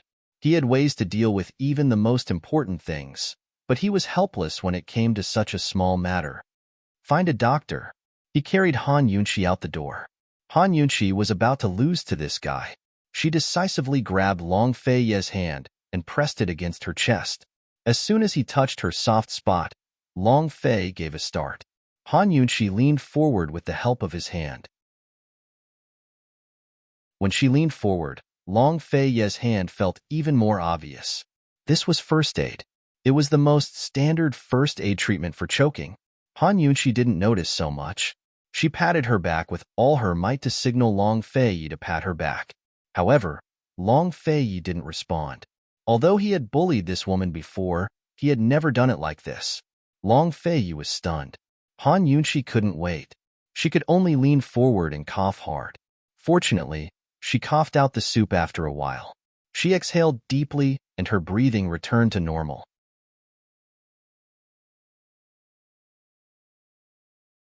Chapter 5:27. Once her breathing became smooth, Han Yunqi finally felt better. She hurriedly got up and adjusted her breathing. Long Fei only regained his senses when his hand missed. He ignored the reaction of his lower body and asked with concern, Did you cough it all out? Han Yunqi nodded as she adjusted her breathing. She was completely unaware that she had just been taken advantage of. First aid was too normal for her. Moreover, it happened to her in an emergency situation. How could she be aware of so much? After confirming that she was really fine, Long Fei Yi secretly exhaled, but his gaze unconsciously drifted to Han Yunqi's body. The scene at Jiangnan's Plum Sea hot spring unconsciously surfaced in his mind. His breathing became heavier. He had always known that although this woman looked petite, she was actually graceful and exquisite. Her curves were exquisite and beautiful. Han Yunqi was completely unaware of all of this. She drank a few mouthfuls of water to moisten her throat and said very seriously, "Long Fei Yi, let me teach you a first aid method." She stood behind Long Fei Yi and wanted to demonstrate, but then she realized that Long Fei Yi was too tall for her to reach. She could only choose another first aid method. She wrapped her arms around Long Fei Yi's abdomen from behind and let Long Fei Yi lean forward. She placed one fist between Long Fei Yi's navel and the lower part of his sternum, then used the other hand to grab onto the fist and quickly thrust it inward and upward. This is the first aid method when you're choking. What I just asked you to do is another method. I'll demonstrate it again. This was probably called teaching by example. Han Yunqi's expression was serious as she pulled Long Fei Yi's large hand to her chest and leaned her body. Place the heel of your other hand between my shoulder blades. Long Fei Yi did as he was told. Han Yunqi was very satisfied. Yes, right here. Then use all your strength to slap it. If you can't relieve it after 5 or 6 slaps, change to another method. Just as she was about to get up, Long Fei Yi asked, "Was the method Zhao Mama taught this prince wrong?" At this time, Han Yunqi remembered that she had choked on the lotus seed soup a long time ago. Granny Zhao had taught this guy how to clean her chest. At that time, she had been taken advantage of, so she didn't dare to make a sound. Suddenly, Han Yunqi seemed to have thought of something and looked down. Unfortunately, it was too late. Long Fei Yi's other hand circled around her from behind and placed on her chest, gently rubbing and pressing. Although he was nervous about the lotus seed soup, he knew Granny Zhao's intentions. But he didn't expect that this woman would teach him this time. Han Yunqi, have you taught anyone else? He lowered his head and his breathing became heavy. His hot breath and hoarse voice tickled her ears. Han Yunqi shivered and realized that she had invited a wolf into the house. However, she couldn't ignore his restless hands and her body trembled slightly. Have you? Long Fei Yi was serious. When it came to certain things, he was petty to the extreme. No, Han Yunqi replied honestly. Long Fei Yi didn't ask any more questions, but gently caressed her ear. His hands grew restless, as if he couldn't help but dote on her, or punish her on purpose. Waves of numbness made Han Yunqi tremble uncontrollably. She wanted to refuse, but she couldn't control herself. Yunqi, he called out softly as he held her tighter. She was entranced by his words, realizing for the first time that she was so close to this man. His delirious voice stimulated all of her senses, causing the last bit of restraint in her heart to crumble. She allowed him to caress her ear all the way down. Long Fei Yi, we finished the 100 steps together, right? 100 steps. Long Fei Yi didn't know what that meant. Right now, his heart and mind were in a mess. His strong self-control had collapsed and all his misgivings were thrown to the back of his mind. He picked up Han Yunqi by the waist and strode towards the bed. But it was at this moment that someone knocked on the door. The rhythm of the knocking was very strong, clearly a secret signal. Long Fei Yi and Han Yunqi didn't notice because they were focused on each other. But the person outside the door kept knocking as if in a hurry. Finally, the sound pulled Long Fei Yi back from his delirious state of mind. He abruptly let go of Han Yunqi, his large movements startling Han Yunqi awake. Knock, knock, knock. The knocking didn't stop, but the two of them looked at each other in shock. He was shocked. He was shocked that he had lost control so easily this time and almost ruined things. She was shocked by his reaction. She was frightened by him. She pulled the silk blanket over her body and looked at him with furrowed brows. She was a little shy, a little angry, a little annoyed, and also a little reproachful. In short, her pink little face was like a color palette. This complicated expression made the nervous Long Fei Yi suddenly relax. He felt helpless, but he also wanted to laugh. He approached her and asked naughtily in her ear, "Don't you want to stop?" Han Yunqi was so embarrassed that she punched him on the shoulder and pushed him away. Naughty. Long Fei Yi loved her embarrassed and angry look, but he still took advantage of the situation to retreat and open the door. If he didn't open it now, the door would probably be knocked open. Seeing Long Fei Yi disappear behind the screen, Han Yunqi's heart couldn't help but feel a little empty. But as she thought about it, she suddenly laughed secretly. Knocking on their door at this time meant that it was either someone sent by the Wang clan or Gu Qisha. It must be something important. Tomorrow was the Grand Medicine Testing Convention. They had planted so many clues, but when it came to the most crucial moment, they were actually in an inn in Medicine City. Was she the bad one, or was Long Fei Yi the bad one? Long Fei Yi stood at the door for a long time without coming in. Han Yunqi waited in silence. She inadvertently glanced at the chastity mark on her arm. Han Yunqi was still a little nervous. She knew in her heart that this mark would disappear very soon. This mark had shocked many people on Fishery Island. She didn't mind being ridiculed or anything. She knew the situation between her and Long Fei Yi best. She liked the way she was now. She wasn't as careful in front of this man as before and could do as she pleased. Some things were consensual and didn't need to be forced. If he was naughty, then let him be. Long Fei Yi, liking you is something to be proud of. I'm so glad that I didn't hide it and didn't miss it. Long Fei Yi stood at the door for a long time. By the time he came in, Han Yunqi was already dressed. From behind the screen, she could vaguely hear that it was about Ouyang Ningnua. Someone from the Wang clan? She asked seriously. Yes, Ouyang Ningnua checked into the Council of Elders yesterday. He had a secret meeting with head elder Xie last night. Long Fei Yi replied. Han Yunqi snorted. This guy is much more difficult to deal with than Juni Xie. Long Fei Yi's smile was even colder than Han Yunqi's. No matter how difficult he is, we still have to settle the score with him. Last time, Long Fei Yi hadn't tricked Ouyang Ningnua for no reason. It was Ouyang Ningnua's fault. He was clearly half a master of Sky Domain black market, but he didn't tell anyone about it. He wanted to use Long Fei Yi to deal with Beigong Hizhe. How could it be so easy to take advantage of Long Fei Yi? This time, Ouyang Ningnua seemed to have come to make a deal with Pill Fiend Pharmacy, but he was actually just here to deliver a message. He wanted to use them to deal with the Mu and Xie clans while he reaped the benefits. This time, Long Fei Yi was determined to make a thorough counterattack. Let's see if he dared to do it again. Rest early. I have to make a trip to the Wang clan. I won't be back so soon, Long Fei Yi said seriously. Han Yunqi nodded obediently. Her cheeks were still pink, but it was as if she hadn't lost control of herself earlier. Was she really going to pretend that nothing had happened? Long Fei Yi seemed a little surprised, but he didn't say anything else and turned to leave. Unexpectedly, Han Yunqi suddenly grabbed his sleeve. Long Fei Yi. This time, Long Fei Yi's lips curved into a faint smile. He seemed to be very happy that she wanted him to stay. Unexpectedly, Han Yunqi said, "You haven't eaten yet. Eat before you leave."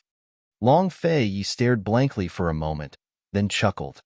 "All right, I'll eat with you before I leave." "What are you laughing at?" Han Yunqi asked faintly. "Nothing. Let's eat," Long Fei Yi said calmly. It seemed normal, and they didn't mention what had just happened. However, the two of them had a tacit understanding. Seeing that the food had gone cold, Long Fei Yi had the waiter change the table to a steaming hot one. Then he personally scooped out a bowl of soup for Han Yunqi. "Drink slowly." Long Fei Yi had already finished speaking, but added, "Don't choke again." Fortunately, Han Yunqi hadn't drunk yet, or else she really would have choked again. "Oh," she said, then silently ate. Long Fei ate quickly and didn't like to talk, so the two of them ate quietly as usual.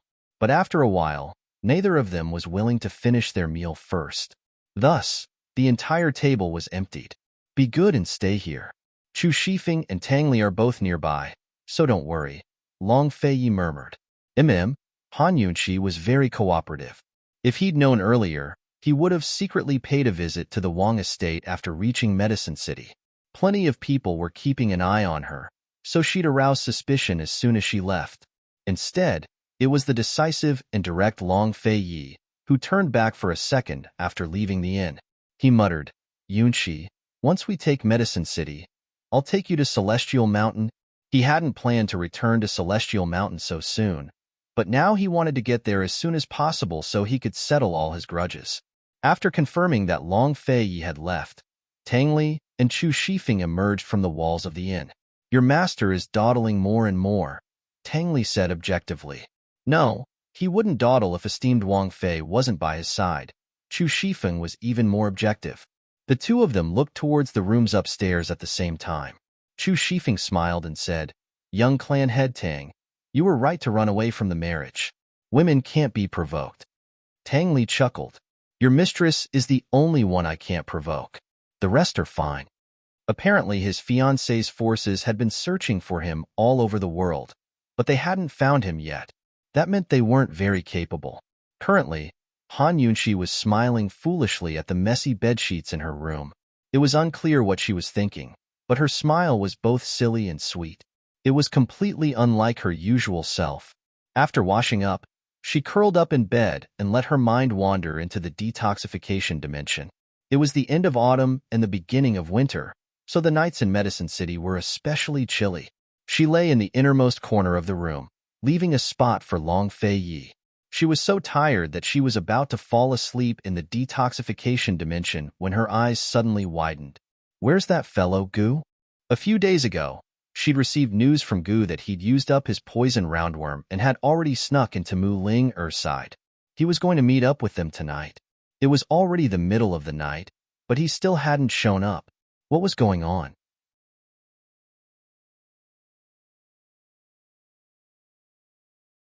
Chapter 528. Han Yunqi thought carefully. If Gu had been discovered in his cell, the Wang clan would have at least sent a message. If he hadn't made a sound at a time like this, could something else have happened? With Gu's temper, he'd definitely show up at the Grand Medicine Testing Convention if he'd been invited. Currently, Long Fei-yi still hadn't returned, so Han Yunqi had no choice but to have Chu Shifeng ask around. Of course, Chu Shifeng didn't get any news, because Gu was currently squatting in his cell, staring at the moon through the skylight with a gloomy expression. Mu Ling-er was crouched by his side, admiring the moon instead of looking at it.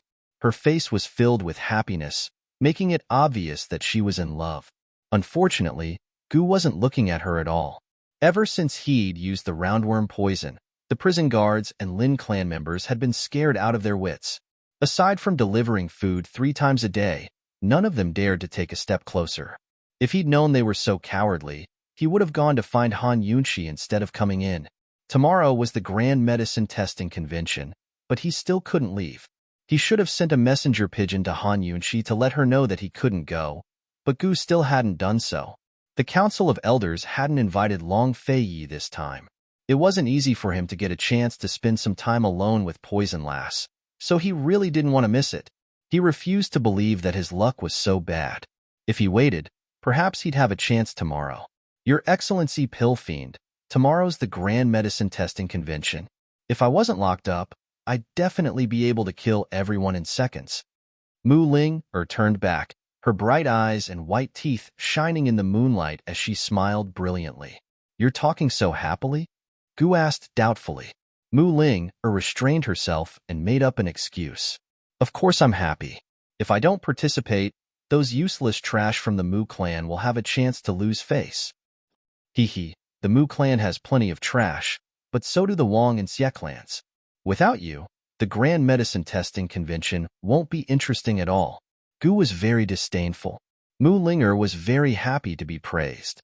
Just when she was about to be modest, Gu said, "Of course, without me, there would be nothing to see."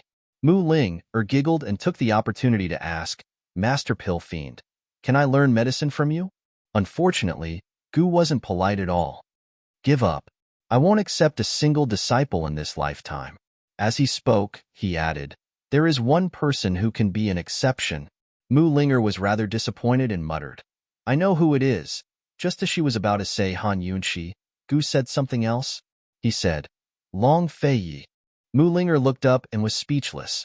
Just like that, Gu and Mu Ling-er chatted until daybreak. When Han Yunqi woke up, she found Long Fei beside her.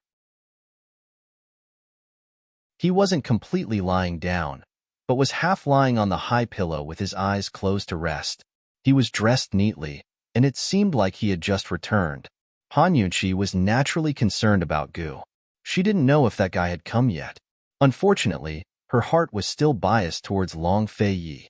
Seeing the weariness between Long Fei's brows, she didn't have the heart to wake him up. She hoped that he would rest a little longer, even if it was just a little longer. The Grand Medicine Testing Convention would start in the afternoon, so it was still early. Han Yunqi carefully turned sideways and curled up beside Long Fei. However, he quickly woke up and said indifferently, "Still want to sleep? When did you come back? Why don't you sleep a little longer?" Han Yunqi asked. Unexpectedly, Long Fei said, "It looks like Gu won't be coming. This prince will attend the Grand Medicine Testing Convention in his place." Did something happen to him? Han Yunqi was shocked. He's still in prison. Don't worry, he won't die. If something happened to him, Medicine City wouldn't be so peaceful, Long Fei said. Won't die, won't die.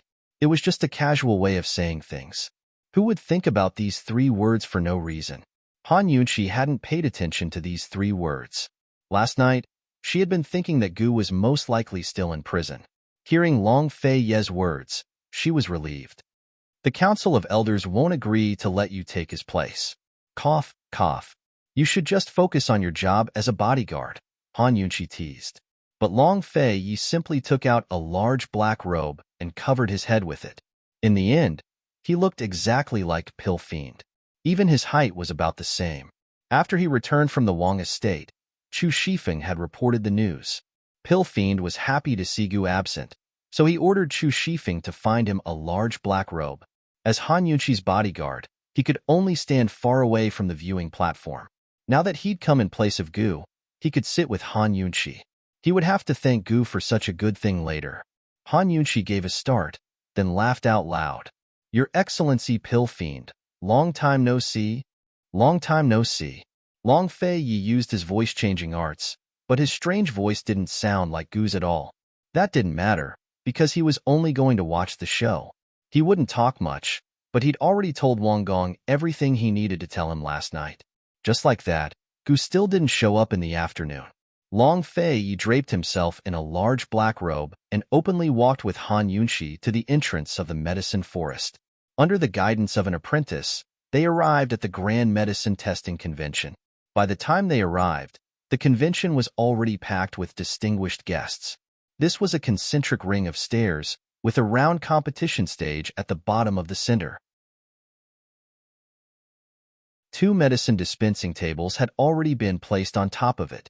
The first circle of spectators was filled with prominent figures, such as the Council of Elders, the heads of the Mu, Wang, and Xia clans, as well as the elders from Medical City. Han Yunqi was surprised to see that the only elder from Medical City was 5th Elder Lady Lianxin. It had been almost 2 years since they'd last met, but she was still as capable and sharp as ever. With Lady Lianxin sitting there as a representative of Medical City, the Mu clan's momentum grew even stronger. Sitting next to Lady Lianxin was a young man dressed in white with an extraordinary aura. He was none other than Ouyang Ningnua. The 2 of them were currently chatting and laughing. It had to be said that Ouyang Ningnua had a wide network of connections. Seated behind these important figures were the younger generation of Medicine City's various clans. The Grand Medicine Testing Convention was a competition for the younger generation, so anyone over the age of 25 wasn't allowed to participate. Further back in the circle were the other distinguished guests. There were people from Medical City, as well as people from various famous clinics and pharmacies. Although Pill Fiend Pharmacy had just opened, it wouldn't lose to any of the other pharmacies in terms of scale, reputation, and quality. Unfortunately, there were no more seats. For a convention like this, the first 3 rows of seats were arranged beforehand. The Council of Elders was clearly trying to intimidate them. This was probably the first time a big shot like Long Fei had been neglected like this. Han Yunqi, on the other hand, was already used to it. She glanced back at Long Fei and saw that he didn't have any objections, so she strode towards the 4th row. Long Fei's black robes were especially eye-catching. As soon as they entered the hall, everyone turned to look at them. The two were used to being the center of attention, so they took their seats in a dignified manner. Even though they weren't sitting in the center of attention, they were still the center of attention. Lady Lianxin glanced at Han Yunxi, then gave Mu Yingdong a look. Mu Yingdong frowned in response. Only the two of them knew what this exchange meant. Once everyone had arrived, Head Elder Xie quickly announced the start of the Grand Medicine Testing Convention. The Grand Medicine Testing Convention was a way to test an alchemist's comprehensive ability. Both sides would make their own medicine on the spot and let their opponent try it out. They would be asked to name the ingredients of the finished product. Sometimes they would even ask for the exact amount of ingredients, water content, strength, heat, and so on. The Grand Medicine Testing Convention was held once every 10 years. If one wasn't a precocious child, then every alchemist could only participate once in their lifetime. 10 years ago, Mu Ling-er, who was still a child, took first place and caused a sensation in the medical world. The Mu clan also began to grow stronger at that time. This year, Mu Ling-er wasn't even 20 yet, so she could participate. Everyone thought that she would take first place this year, but who would have thought that Mu Ling-er would be locked up in a prison cell not far from here? Without Mu Ling-er, the competition would be much more exciting. The Wang clan's fourth young master, Wang Shuqian, was a young alchemist second only to Mu Ling-er.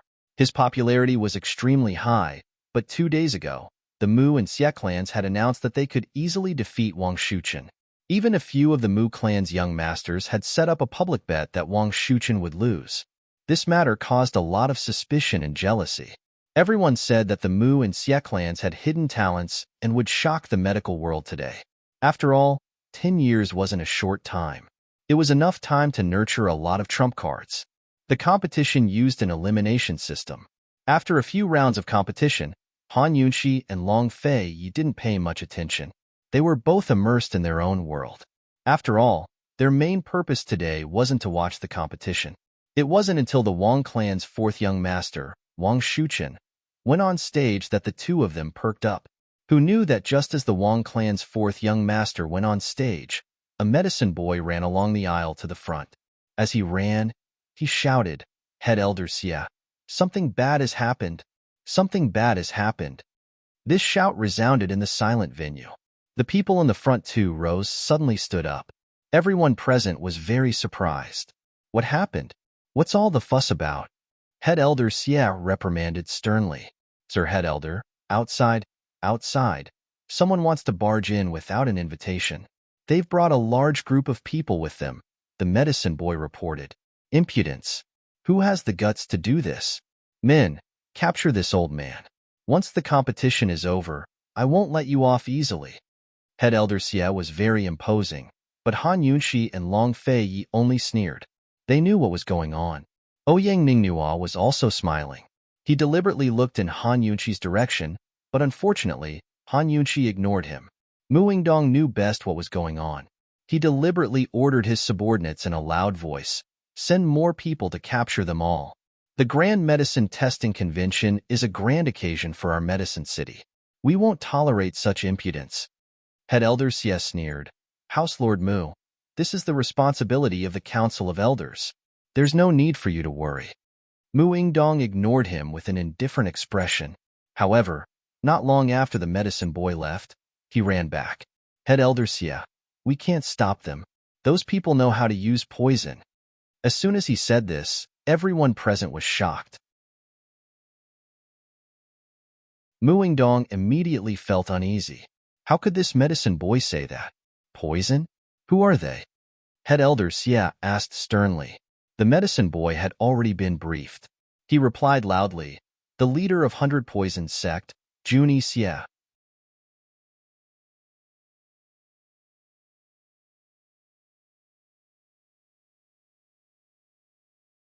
Since guild leader Xie dared to make the young medicinal apprentice call out the words "Sect Master of 100 Poison Sect," he must have made ample preparations. The little medicine boy arrived at the entrance of the hall and pretended to be respectful as he said, "Your Highness Majesty Kong, the Council of Elders invites you in." Juni Xie waved his hand, and a group of servants dressed in festive clothes followed him into the long entrance of the circular hall. Everyone present turned to look. At first, it was very quiet, but as they got closer and closer, everyone could see more clearly. Gradually, the discussion grew louder. Junixia was dressed in the formal attire of a northernly prince. He was arrogant and domineering. It was obvious that he came as a northernly prince. Behind him followed 10 servants in a row. They were all dressed in red and carried large red gifts. The gifts on the gifts were all pasted with the word double happiness in red. This was completely the rhythm of a marriage proposal. What's going on? Why didn't the little medicine boy say anything when he came to report? The discussion grew louder and louder. Muingdong's expression was complicated. He couldn't help but feel that something was off about the timing. His heart was filled with suspicions as he kept shooting looks at Junixia, hoping to salvage the situation. But Junixia simply raised his proud head and strode onto the stage. Master of the 100 Poisons Sect, you? Head Elder Xia asked. Junixia didn't think much of it when he heard this title. He only thought that Head Elder Xia wanted to make the act more realistic. He bowed and said, "This prince has come today as a representative of the Northernly Imperial family." Head Elder Xia, this prince greets you. Head Elder Xia disdainfully sized him up and didn't bother to be polite. Northern Li's Prince of Kong, is it? Haha, why have you come? Junixia loudly said, Head Elder Xia, I shouldn't have disturbed the Grand Medicine Testing Convention. However, this prince has been entrusted by the Northernly Crown Prince with a request. Does it have anything to do with my Grand Medicine Testing Convention? Why must you come at this time? Head Elder Xia was still annoyed. Junixia replied, It has nothing to do with the Grand Medicine Testing Convention, but it concerns the entire Medicine City. Thus, this prince has taken advantage of the fact that all the clans of Medicine City are gathered here today to make this request. This time, the crowd was puzzled and curious. How could this marriage proposal have anything to do with the entire Medicine City? What is it? Following Head Elder Xia's question, everyone quieted down and anxiously waited for an answer. My Northernly Crown Prince has been in love with the 9th young miss of the Mu clan for a long time and has already obtained the Emperor's approval. He wishes to marry the 9th young miss of the Celestial Peak Snow Mountain.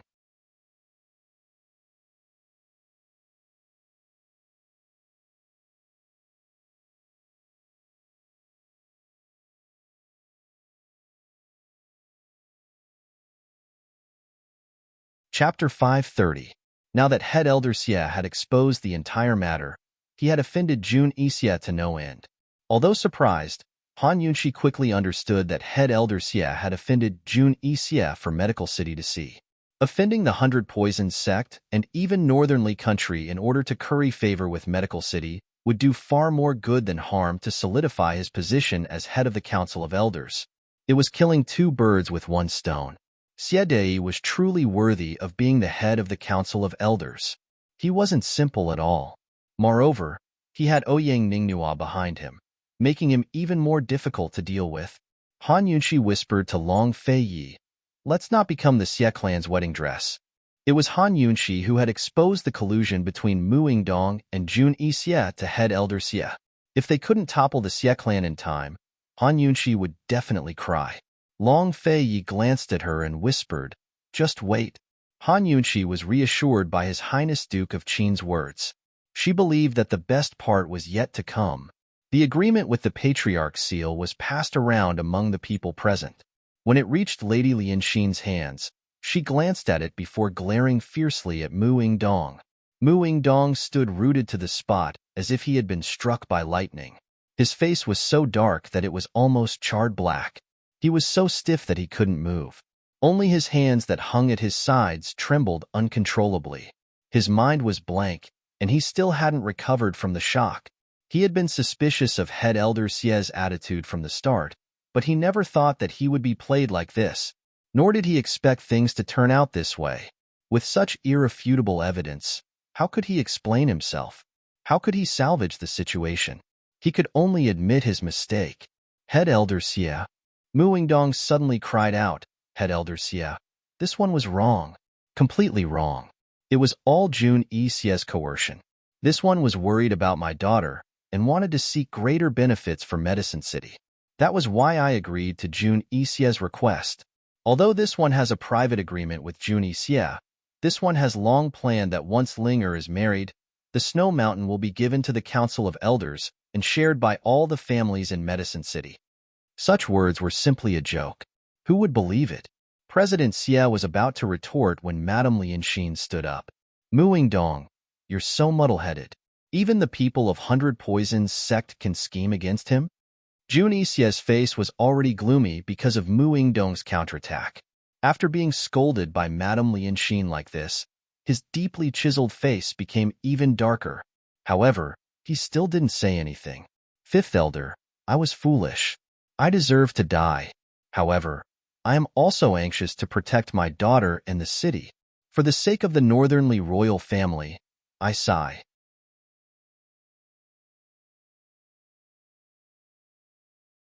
He coldly said, Elder Xie, this prince has come as a representative of the Northernly imperial family. I sincerely wish to promote marriage between Medicine City and the Northernly imperial family. I didn't expect you to use this prince to get rid of your dissidents. Weren't you the one who wanted this prince to sign this agreement with the Mu clan head? Junie Xie was using his status as Northernly's Qin Wang to propose a marriage for the crown prince. If he messed things up, he would have a lot of trouble when he returned to Northernly. No matter what, he had to stay and fight for some justice. President Xie laughed heartily. Junie Xie, you're still pretending. Before you came to see the old man, you were already in cahoots with Muing Dong. This was all part of your plan. President Xie, you need evidence to back up your words. Junie Xie's voice was gloomy. Muing Dong angrily said, President Xie, you're slandering me. I was only muddle-headed when I agreed to sign that agreement with Junie Xie. Before this, I wasn't familiar with Junie Xie.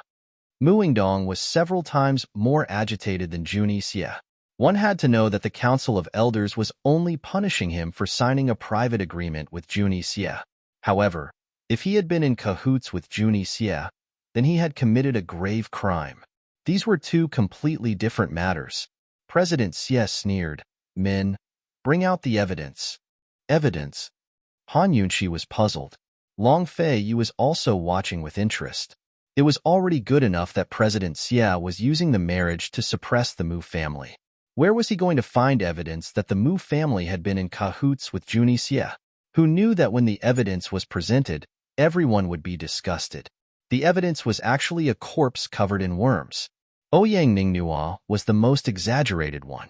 He actually ran from his seat in the first round to the third round and sat next to Long Fei Yi. Long Fei Yi and Han Yunqi had a tacit understanding. They pretended that he was invisible and focused on the corpse on the stage. Two people at the scene discovered that the corpse was poisoned at the same time. One was Han Yunqi, and the other was Junie Xie. As for Junie Xie, he was very close to the corpse and immediately recognized that the worms on the corpse were his 100 Poison sect's most famous poison roundworms. 100 Poison sect did not spread this poison to outsiders and had strict control over it. Who poisoned it? This is the evidence. This is the prison guard who delivered the food to Mu Linger. Mu Linger attempted to use poison to force him to release her. Fortunately, the guards discovered her. Haha, according to Old Man's understanding, this poison originated from 100 Poison sect, and it's not something an ordinary person could possess. May I ask, where did Mu Linger obtain this poison? Mu Linger is a pharmacist, so how could she know how to use poison?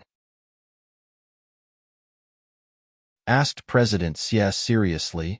This prince has never given Mu Linger any poison, said Junie Xie angrily. According to this president's understanding, this poison roundworm is unique to 100 Poison sect, and it's never spread to outsiders. Junie Xie, you said that this poison wasn't given to Mu Linger by you. Could it be that it was given to her by one of your subordinates?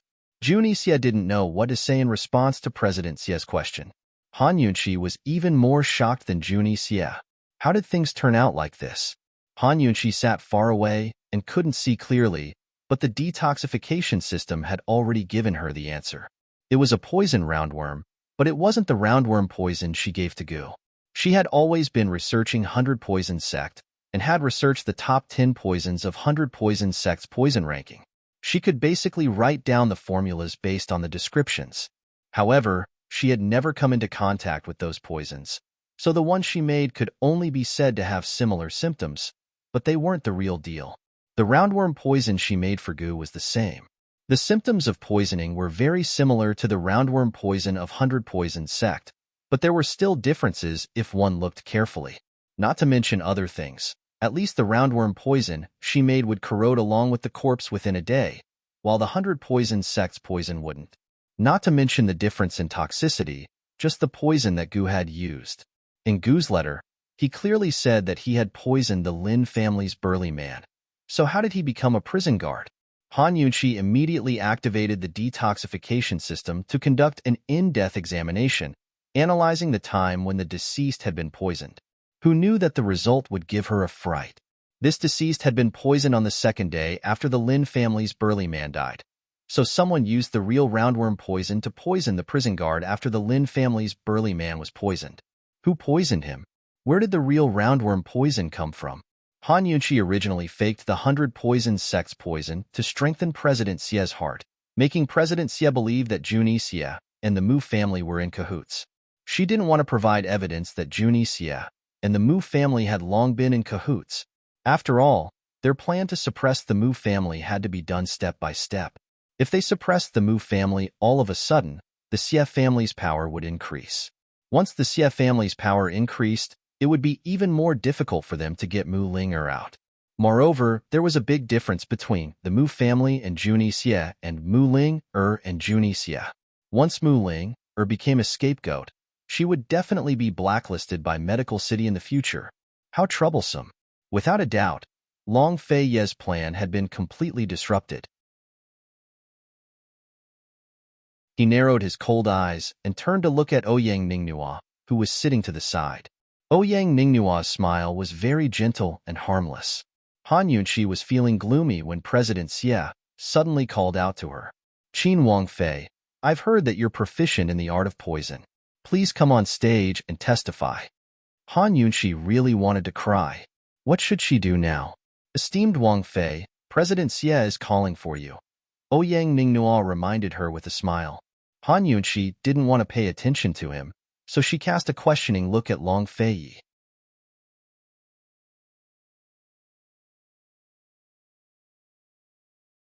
Chapter 531. Long Fei knew that regardless of whether Han Yunqi went or not, Junie Xie would have to admit to this irrefutable evidence and Mu Ling'er would have to take the blame. He had a nagging feeling that someone was watching him and Han Yunqi from behind the scenes, using them as both an excuse and a hindrance. Ouyang Ningnua was the prime suspect since he'd had a secret meeting with head elder Xie 2 days ago. However, Ouyang Ningnua and Junie Xie were on bad terms, so where did he get his hands on poison roundworm? Of all the poisons available, the 100 Poison sect had chosen to use Han Yunqi's poison roundworm. There was no doubt that they were aware of Gu's movements in the prison. Could it be that he'd underestimated this weak merchant? What was the meaning of using the same poison roundworm? Was he trying to provoke them? Regardless of whether or not Ouyang Ningnua was the mastermind, they'd met their match this time. Although their plans had been disrupted, Long Fei remained calm and collected. The show in Medicine City had only just begun, so no one knew who would emerge victorious until the very end. Long Fei gave Han Yunqi a reassuring look and signaled her to sit down obediently. There was no need to give him face. Han Yunqi's thoughts were similar to Long Fei's. Mu Ling'er would have to suffer for the time being. Despite her displeasure, she didn't want anyone to laugh at her. She remained calm and composed as she replied lazily, Head Elder Xie, this Princess Consort is even more unfamiliar with the poisons of the 100 Poisons sect than you are. How could you know that it's poison roundworm? This Princess Consort still hasn't been able to identify it. Quite a few people laughed at her sarcastic remark, but Ouyang Ningnua's smile was the most charming of all. Head Elder Xie had suffered a setback and decided not to provoke Han Yunqi. He'd long since made preparations and invited over a poison doctor from Medicine City. The doctor confirmed, Head Elder Xie, this is indeed the poison roundworm unique to the 100 Poison sect. Junie Xie, Muingdong, what else do you have to say? Guild leader Xie questioned in front of everyone. Junie Xie clenched his fists so tightly that his knuckles cracked. He knew that after he returned to Northernly, he would have to face a lot of trouble. However, At that moment, he was most concerned about the corpse and the poisonous roundworms. Regardless of who had poisoned him, the poison of the roundworm had to have come from his 100 Poisons sect. Just who was the person behind the scenes? How could their hands reach so far into his 100 Poisons sect? If his master found out about this, he would be in even more trouble. Jun Xie. Head Elder Xie's sudden shout pulled Jun Xie out of his thoughts. What are you plotting with Mu Yingdong against my medicine city? Jun Xie was a loser, but he didn't show the embarrassment of a loser. He was still as arrogant as ever as he asked domineeringly, so what if this prince and Mu Yingdong have long been friends? This prince doesn't care about your medicine city's internal strife. This prince will ask one last time. Northernly is willing to use the snow mountains as a betrothal gift to marry Mu Linger. Will Medicine City agree or not? Agree. This was the unanimous thought of countless Medicine City disciples present, but who dared to say it out loud? It wasn't that Head Elder Xie didn't covet those snow mountains, but in order to completely topple Mu Yingdong, he had long since endured the pain.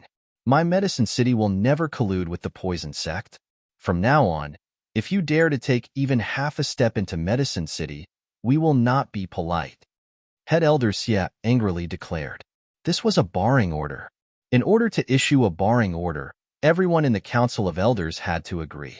Head Elder Xie didn't ask for anyone's opinion and directly said it. However, none of the elders present dared to raise any objections. At this point, even Lady Lianxin didn't say anything. Who else would dare to speak up? Xie Deyu. Jun Xie was furious. Scram. Head Elder Xie didn't budge an inch. How could Jun Xie have the face to stay? He snorted disdainfully, kicked away the ceremonial pole that had been placed to the side, and left with a flick of his sleeves, leaving behind an incomparably arrogant statement. Medicine City better not come begging this prince for help one day. In less than 3 years, Jun Xie had been banned from both Medical City and Medicine City. It could be said that there was no precedent in history and no precedent in the future. If he returned to Northernly this time, the Northern Dynasty's emperors probably wouldn't forgive him. Of course, Jun Xie didn't immediately return to Northernly. He first made a trip to the 100 Poisons sect, but that was a story for another day. As soon as Jun Xie left, Mu Yingdong's trial began. Mu Yingdong, you colluded with Jun Xie in an attempt to exonerate Mu Linger from her crimes. You were selfish and almost destroyed Medicine City's reputation and future. If we hadn't seen through your schemes, the consequences would have been unimaginable if Medicine City had fallen into the hands of the 100 Poisons sect. Head Elder Xie angrily rebuked. What else could Mu Yingdong say? Jun Xie had just acknowledged their friendship. He, Mu Yingdong, had been a wise man his entire life with limitless glory. Under his leadership, the Mu clan had reached unprecedented heights. If he had succeeded today, the Mu clan would have become the Lord of Medicine City in less than a year. Unfortunately, he was too impatient and careless. He had completely lost. It could be said that his success was due to Mu Linger, and his failure was due to Mu Linger. He couldn't wait to tear that damned girl to shreds.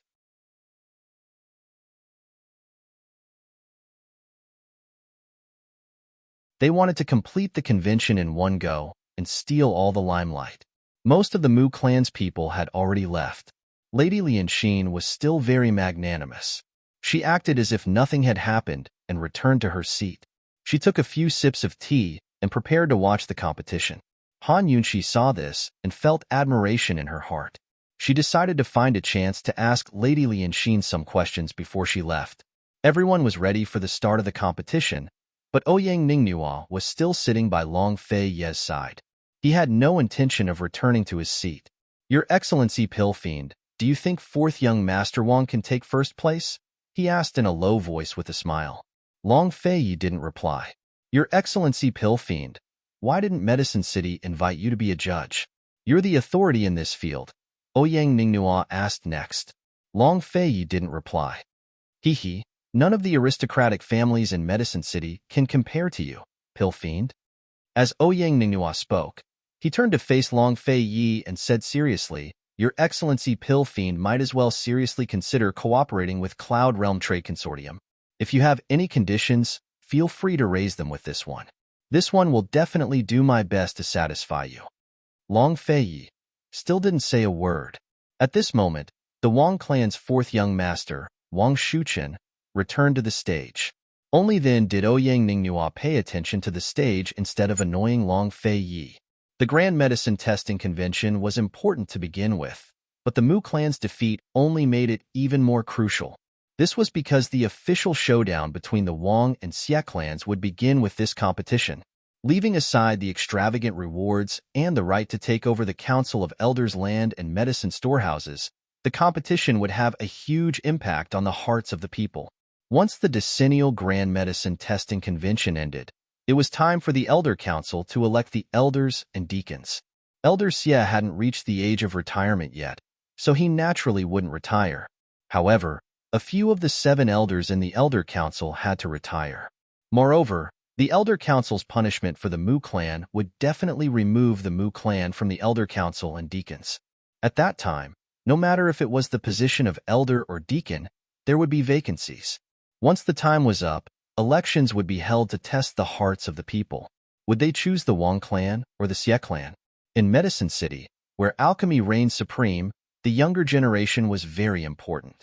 Whichever clan produced geniuses, talents, and young alchemists would become the future rulers of Medicine City. Wasn't Mu Linger the reason why the Mu clan had received so much support in the past? Or perhaps it was because of Mu Linger. Now, the same logic applied. Today, whoever emerged as the winner of the Grand Medicine Testing Convention would have the upper hand in the showdown. As soon as the competition began, the crowd tensed up and watched intently. Wang Shuchen was the Wang clan's trump card, and he didn't disappoint. He stood there for a full 4 hours and defeated almost all of the competitors, including many famous disciples from the Xie clan. However, in the end, a young disciple from the Xie clan named Xie Peng stepped up. He was only 10 years old and was the youngest of the competitors today.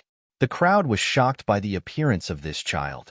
Many people had speculated that the Mu and Xie clans were hiding powerful people to deal with the Wang clan's fourth young master. Each clan had a limited number of participants. How could such a young child compete if he didn't have outstanding abilities? Han Yunxi and Long Feiyi, who had always been confident in Wang Shuchen, also paid attention to the competition.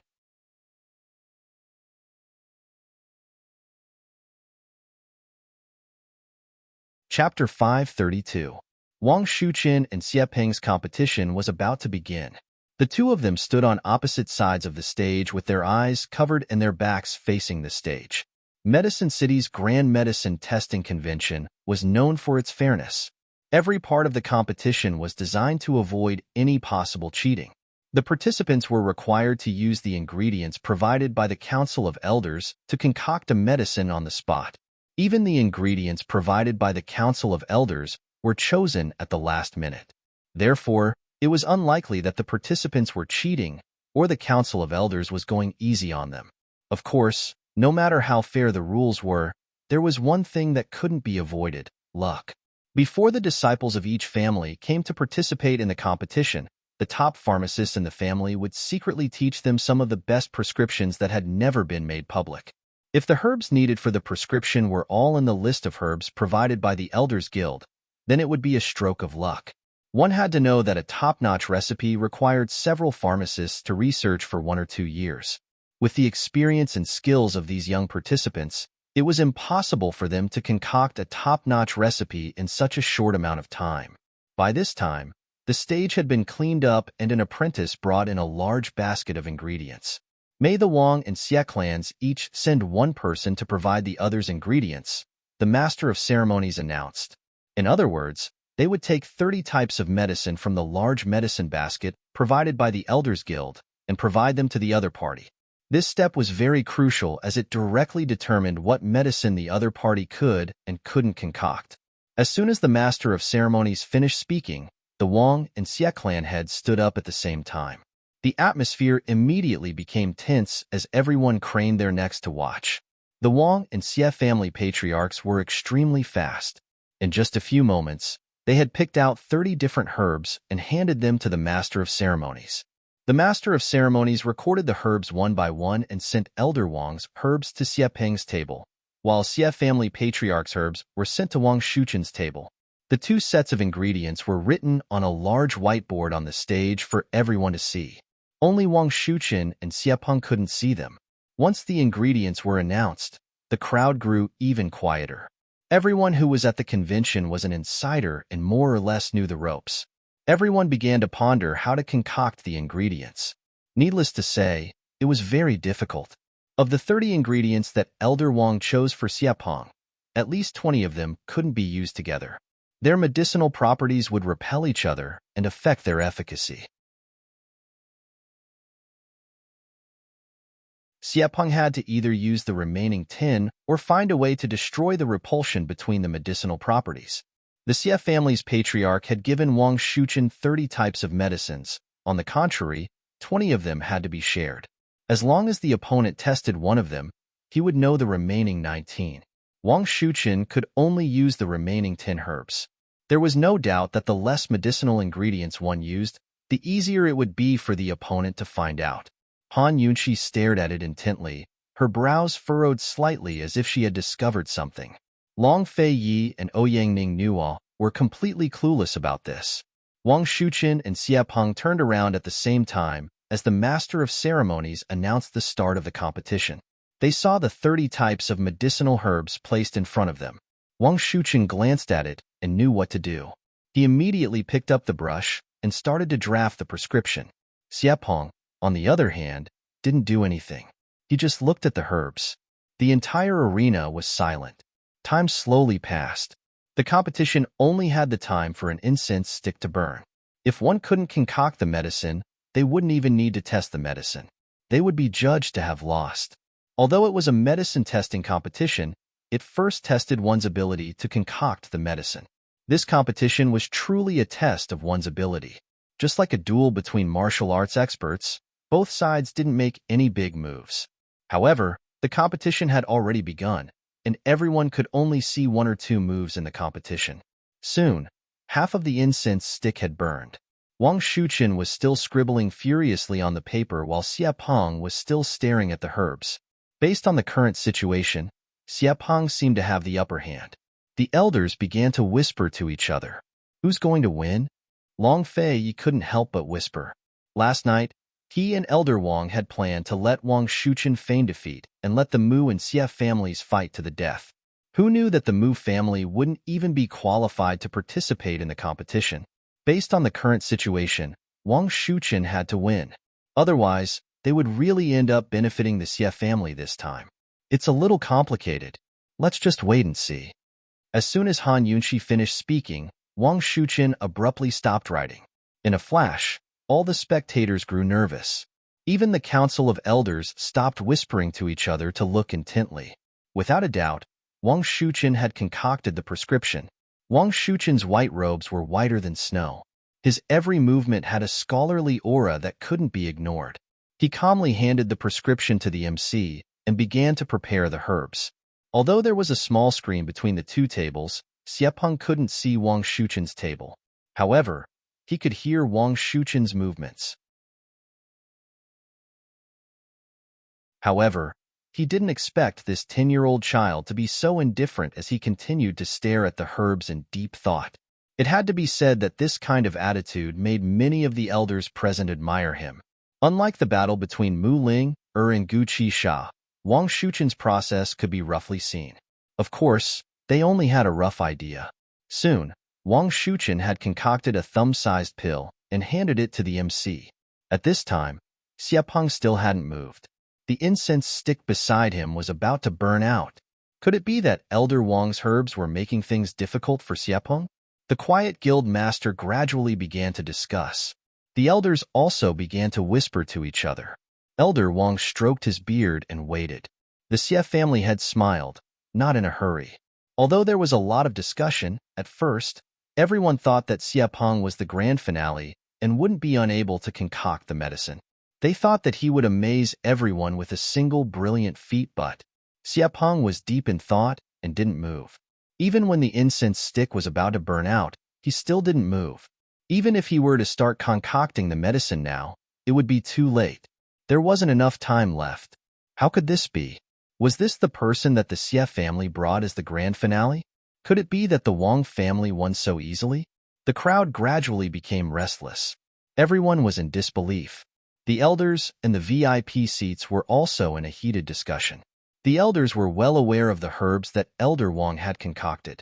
Although the 30 combinations were tricky, it wasn't to the extent that they couldn't concoct a single medicine. What was wrong with Xiepeng? Is this a trap? Long Feiyi whispered. That's strange. Han Yunxi muttered to herself. At this moment, the two of them, like everyone else, were staring at the incense stick on the stage, waiting for it to go out. Unexpectedly, the silent Xiepeng suddenly raised both of his hands. Everyone was shocked and their eyes all focused on Xiepeng. They saw that Xiepeng's movements were very fast. After a few movements, a complete pill was lying in his palm. This speed. It's even faster than Mu Lingers. It's almost on par with His Excellency Pill Fiend. How shocking. The noisy venue quieted down. Everyone looked at each other in disbelief. It wasn't easy to master this skill. Elder Xie and the Xie family head looked at each other and smiled in satisfaction. The grand finale of the Xie family must amaze everyone. The Wang family head looked at the remaining herbs on Xiepeng's stage and seemed to have discovered something. He suddenly gasped. Only then did Xiepeng write down the prescription and present it to the MC. When the MC saw the prescription, his hand trembled and he almost dropped the medicine. What kind of medicine did Xiepeng concoct? The screen separating Wang Shuqin and Xiepeng was removed. When the two met, Wang Shuqin stepped forward and bowed elegantly. Who knew that Xiepeng would raise his eyebrows and look at him with disdain? Rude kid. He only knows how to play tricks. What's there to be arrogant about? Fourth young master, don't lower yourself to the kid's level. Below the stage, the Wang family people were indignant. Wang Shuqin didn't say anything and returned to his seat calmly. Unexpectedly, Xiepeng sneered. I never bow to a loser. He's not worthy. At such a young age, he was so arrogant that even Elder Wang frowned and was unhappy. No matter how elegant Wang Shuqin was, he couldn't keep his face after hearing this. He said coldly, the outcome hasn't been decided yet. Do you dare to make a bet? Xiepeng asked loudly.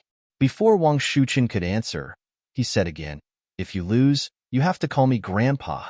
As soon as he said this, everyone laughed. Below the stage, someone from the Xie family shouted, Little Pong, then won't the Wang family head call you father? Bang!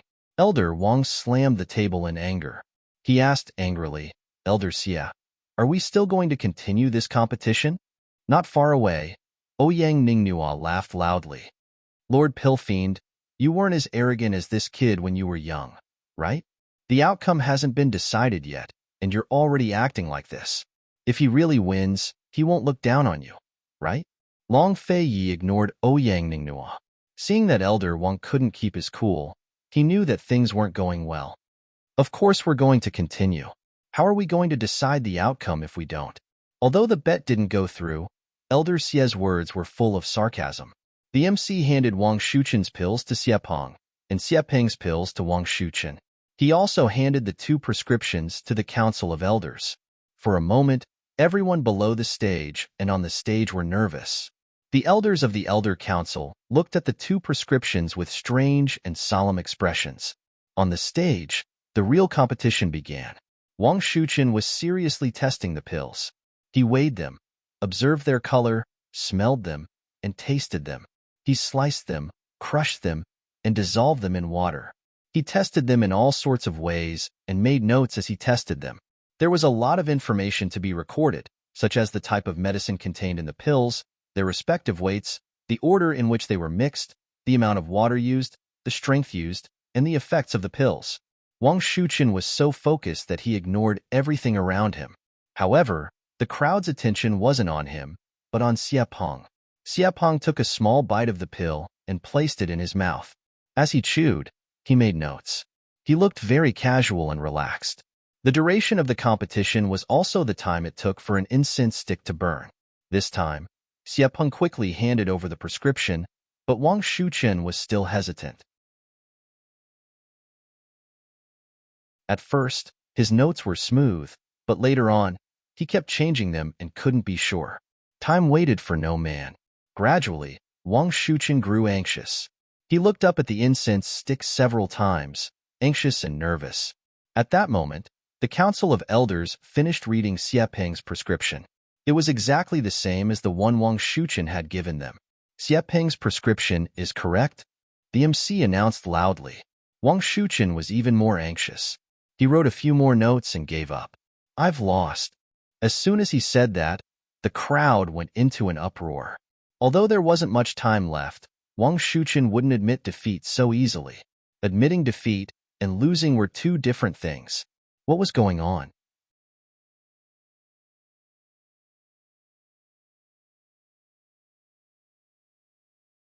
Chapter 533. Wang Shuqian admitted defeat. Elder Wang's heart skipped a beat. He couldn't help but worry about His Highness Duke of Qin's opinion. After all, Wang Shuqian was someone he and the Duke of Qin had agreed to focus on nurturing. Why would he admit defeat? If he worked hard until the time was up and lost, then there would be nothing to say. However, he actually admitted defeat before the time was up. Why would the Duke of Qin want someone like him? Long Fei was currently staring at Wang Shuqian with a cold face. His anger wasn't small. At this time, the crowd was in an uproar. Most of the people were in disbelief. Xie Peng's ability was shocking, but Wang Shuqian's attitude was disappointing. No one had guessed the process or the result of this competition. As soon as Elder Xie stood up, the crowd fell silent. No matter how surprised they were, it was the truth. The Xie family had won. Elder Xie was in an extremely good mood as he strode onto the stage. Since the Wang family has admitted defeat, then today's competition will end here. I hereby announce that this year's Grand Medicine Testing Convention will be led by Xie Peng. Before he could finish speaking, Han Yunqi suddenly stood up and shouted, "Wait, maybe it was because Han Yunqi's shout was too loud, but everyone turned to look at her. What was this woman doing?" "Qin Wangfei, what do you mean?" Elder Xie asked cold. The outcome was already decided. Moreover, why was Han Yunqi, an outsider, meddling? But Han Yunqi only laughed out loud. This Wangfei has many meanings. I don't know which one head Elder Xie wants to hear. Even Long Fei was doubtful. What's wrong with this woman? Han Yunqi, if you want to interfere with the Grand Medicine Testing Convention, don't blame this prince for being rude. Elder Xie lectured sternly. Interfere? This Wangfei only wants to see a fair competition. What do you mean by interference? Elder Xie should know very well who is interfering with the Grand Medicine Testing Convention.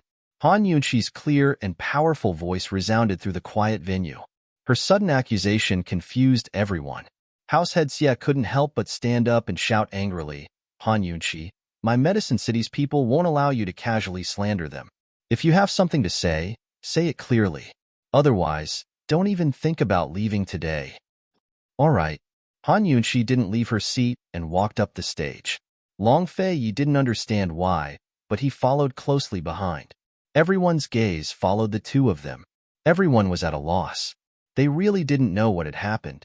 After Han Yunqi went up the stage, she picked up the big medicine basket and took out the remaining medicinal herbs one by one. She named them one by one. Atractylodes macrocephala, scorpion, chuangong, jueming, lianchenhong, ziluo, mulberry leaf. Reading them out one by one, there were actually 53 types of medicinal herbs. These herbs were provided by the Elders Guild? Has President Xie gone through it? She asked seriously. What are you trying to do? Guild leader Xie asked angrily. Is it? Han Yunqi asked again. President Xie did not answer. He coldly said, "Men, throw this unreasonable woman out." Guild leader Xie, are you feeling guilty? Han Yunqi asked. Unreasonable. Men, throw him out. Guild leader Xie was so angry that his face was about to turn green. However, Han Yunqi's next words caused his face to truly turn green. Han Yunqi said, "There's a problem with the herbs provided by the Elders Guild. Xie Peng cheated." As soon as these words were spoken, it was like 5 bolts of lightning had struck down. Everyone present was dumbfounded. Was there really such a thing? Nonsense, a bunch of nonsense. Men, throw her out immediately. She dares to interfere with my grand medicine testing convention and slander my elders guild. Humph. My medicine city and pill fiend pharmacy are irreconcilable. President Xie was so angry that his words were incoherent. A complicated look flashed through Elder Wang's eyes. He quickly stood up. Guild leader Xie, Qin Wangfei must have discovered something strange. It's not too late to hear her out. The Xie family head immediately stood up and asked in an overbearing manner, "What strange thing? What does family head Wang mean by that?" Everyone was watching the competition just now. Family head Wang, you were also watching. What was strange about it? She's just a poison doctor. How much does she know about medicine? Even I couldn't tell, so what could she have seen? She's clearly trying to mislead us with her lies. As soon as the Xie family head finished speaking, President Xie signaled with his eyes and several guards came to arrest them. However, Long Fei Yi only stomped his foot, sending out a powerful wave of energy that knocked all the guards to the ground. Everyone was shocked by this. Ouyang Ning Nuo jumped up from his seat. Heavens, didn't His Excellency Pill Fiend always talk first and then act later? When did he start using his hands instead of his mouth? And his martial arts were actually so strong. With such profound internal energy, he was definitely in the top 5 of Cloud Realm Continent's experts list. Ouyang Ning Nuo secretly told himself that he had to be more careful when dealing with Gu Qisha in the future, just like how he dealt with Long Fei Yi. Sometimes, the best way to avoid violence was to use it. With Long Fei Yi's stomp, the guards no longer dared to step forward. President Xie and the Xie family head also didn't dare to call for help. Of course, the father and son's attitude remained unyielding. Han Yunqi, Gu Qisha, Medicine City has given Pill Fiend pharmacy face. Don't be so shameless. The Xie family head roared. Haha, if you're guilty, then so be it. Is there a need to react so violently? It'll harm your body, Han Yunqi said with a cold smile. The results of the competition just then were clear for all to see. Han Yunqi, you're challenging the authority of my Medicine City's Council of Elders and questioning the skills of our clan heads. The old man is not guilty, but the old man will not allow you to look down on Medicine City's dignity like this. President Xie reprimanded harshly, hoping to resonate with the crowd and unite them against the enemy. Who would have thought that Han Yunqi would throw him a retort? This princess consort is doubting all of you. How could no one see such a big loophole? How laughable. As she spoke, she looked at Elder Wang and mocked, Family head Wang, I heard that your medicinal skills far surpass the other family heads and are on par with the elders. Who would have thought that you would be so blind as to allow your son to admit defeat? Haha, the Wang family's face has been completely lost by you and your father. Not far away, Ouyang Ning Nuo was wondering if Han Yunqi and the Wang family were in cahoots, but he didn't think too much of it after hearing this. This woman was simply holding a grudge against the Xie family. Elder Wang knew that Qin Wangfei was doing this on purpose. His face filled with resentment. Qin Wangfei, if you don't explain yourself today, even if the Council of Elders spares you, my Wang family won't let you off so easily. What kind of loophole was there? Speak. President Xie panicked and was about to stop him when Lady Lianxin also stood up and stood by Han Yunqi for the first time. Coldly, she said, if President Xie isn't guilty, why don't you listen to Qin Wangfei's explanation? This elder isn't here to play around as a representative of Medical City. When I return, I still have to report the situation to my superiors. If we don't get to the bottom of this today, Medicine City can forget about sending invitations to Medical City in the future. Lady Lianxin couldn't get involved in Mu Yingdong's matter, but she still had a say in the Grand Medicine Testing Convention. After all, Medical City would pay special attention to the victors of the Grand Medicine Testing Convention. President Xie had no choice but to soften his stance. All right, then please explain yourself, Qin Wangfei. However, I've already made it clear that if Qin Wangfei can't explain herself clearly, I won't be polite. So what if Han Yunqi saw through the clues? Her poison skills were formidable, but these were all normal ingredients. He didn't believe that she'd be able to explain the situation clearly. Han Yunqi snorted disdainfully. First, bring me Xie Peng's prescription. President Xie generously handed it over, and Han Yunqi read it out loud. As soon as everyone heard the prescription, they understood why Wang Shuqian had admitted defeat. Most of the people present couldn't understand this prescription. Even if they had the prescription, they wouldn't be able to make the medicine, much less know its effects. It was no wonder that Wang Shuqian couldn't make a pill with this prescription. No one was more shocked than Elder Wang. He also couldn't see through it. Haha, you're already in a hurry to announce the winner before the prescription is announced. Isn't President Xie being too hasty? Or does President Xie feel that this prescription is too common and there's no need to announce it? Han Yunqi asked mockingly. President Xie evaded the question and replied, the Wang family's fourth young master has already admitted defeat. According to the rules of the competition, if one side admits defeat, the other side is the winner. What's wrong with announcing the winner? Oh, it seems that Elder Xie really does feel that this prescription is too common, Han Yunqi said, then looked below the stage. Everyone, what do you think? The entire place was silent. Those who could come were all smart people and naturally knew what was going on. This prescription should be a top-grade prescription. No matter how talented that child Xiepeng was, he couldn't possibly make it in the time it took for a stick of incense to burn. Without a doubt, this prescription was taught to Xiepeng beforehand. But the ingredients were provided by the Elders Guild. Moreover, they provided dozens of ingredients. Elder Wang also chose 30 ingredients for Xiepeng to choose. To cheat in this situation was basically impossible. If it was said that luck was good, it wouldn't be justified. This prescription, haha, I'm afraid that old man won't be able to research it in his lifetime. Elder Wang's self-mockery attracted a burst of laughter. President Xie couldn't keep his face. He pretended to be angry and reprimanded. What's going on with the Xie family? Xie family had dared to use this kind of prescription. Naturally, he was prepared for the worst. If the prescription wasn't made public, that would be the best. If it was made public, he also had a way to deal with it. Xiepeng, what's going on? He questioned Xiepeng. This was taught to me by the people in the medicine warehouse last year. The arrogant little brat instantly turned into an aggrieved little doll. With an innocent face, he added, the Grand Medicine Testing Convention didn't say that we can't use other people's prescriptions. This kind of old prescription, Wang Shuqian has never seen it before. He can only blame himself for not knowing enough. Xiepeng's words were already infuriating enough. Who knew that Xie family head's face would be even thicker? He said, it seems that my Xie family's luck is good.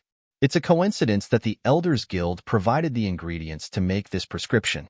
Haha, esteemed Wang Fei, you can't blame the Xie family for this, right? These 30 ingredients were chosen by Elder Wang. Elder Wang wouldn't be helping my Xie family cheat, right? Everyone present was certain that the Xie family had cheated, but there was no evidence. No one could figure out how they had cheated. Han Yunqi's jade fingers stroked the ingredients she had just taken out. Cold, she said, President Xie, may I ask how the 53 ingredients in this large basket were chosen? Who chose them? President Xie's expression changed. Could it be that Han Yunqi, author's words, follow Gmo's public WeChat account? Ways to follow. 1. Click on the top right corner of WeChat, add friend, public number. Search, GMO 2. Click on the top right corner of WeChat, add friend, search, GMO 2015. Cough, cough. There will be a good gift on WeChat in January.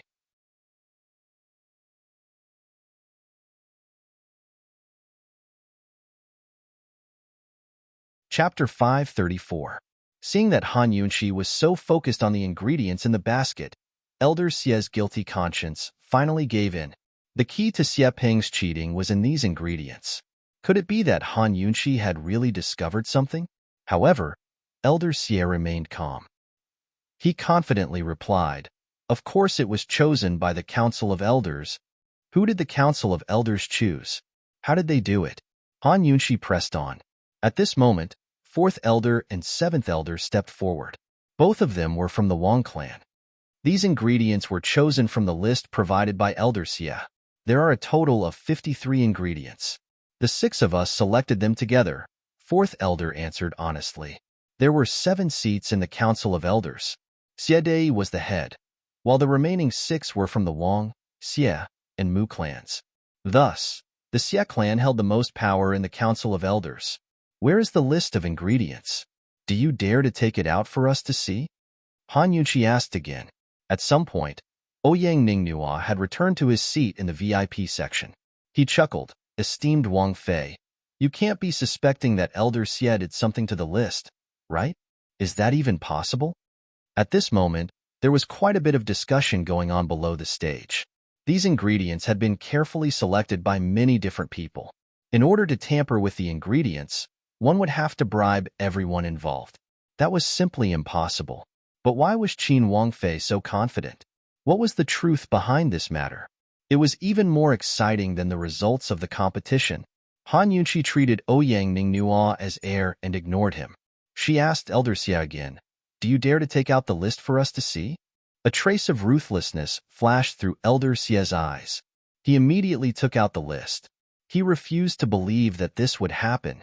Han Yunqi glanced at the list and saw that there were a total of 60 ingredients on it. Aside from the 53 ingredients selected by the 6 elders, there were still 7 ingredients left. Which elder can provide me with the remaining 7 herbs? This Wang Fei will definitely reward you handsomely. Han Yunqi loudly declared. Although these ingredients weren't selected, we still have them in reserve in case of an emergency. Men, bring everything over. The 7th elder opened his mouth. After Han Yunqi received the 7 herbs, she placed them one by one on the medicine dispensing table just like before. At this point, no one present knew what she wanted to do.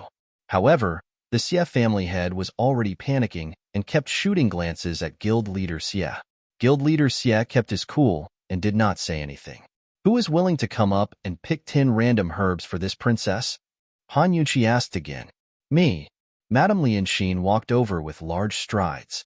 Although she was hostile to the Mu family, Han Yunqi didn't reject Madame Lianxin at this moment.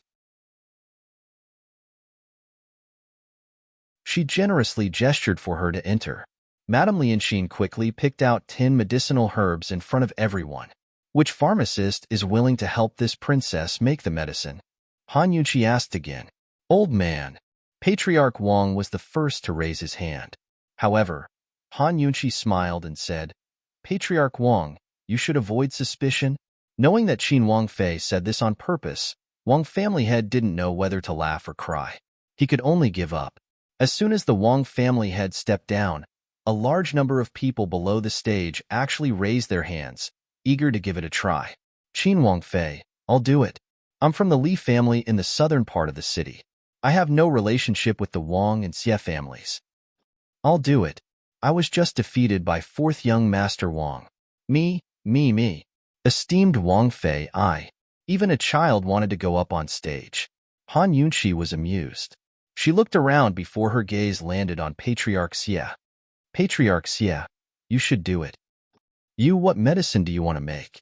Patriarch Xie was very nervous. I'll just make medicine according to Xie Peng's prescription. What?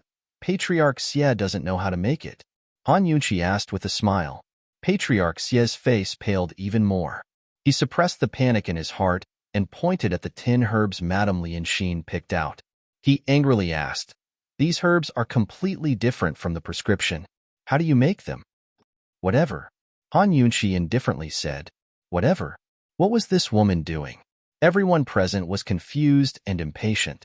Someone couldn't help but shout. Qin Wangfei, what are you trying to say? Don't play with everyone. You're wasting everyone's time. If Patriarch Xie doesn't understand, then this Wang Fei will do it herself. Han Yunqi said as she began to make the medicine. There were 2 important factors when making medicine. One was the type of herbs, and the other was the ratio of the herbs. Han Yunqi actually took Madame Lianxin's 10 herbs and casually mixed them with the ratio on Xie Peng's prescription. Everyone present didn't dare to do anything because they couldn't understand how she could prove that Xie Peng had cheated. Han Yunqi didn't have Xie Peng's speed. Her movements were very slow, and it was precisely because of this slow movement that everyone present could clearly see that she didn't do anything during the process. In the time it took for half an incense stick to burn, she finally managed to concoct a pill. However, something strange happened. This pill, regardless of its color, size, smell, or weight, was exactly the same as the one that Xie Peng had concocted. It was as if it was made from the same mold.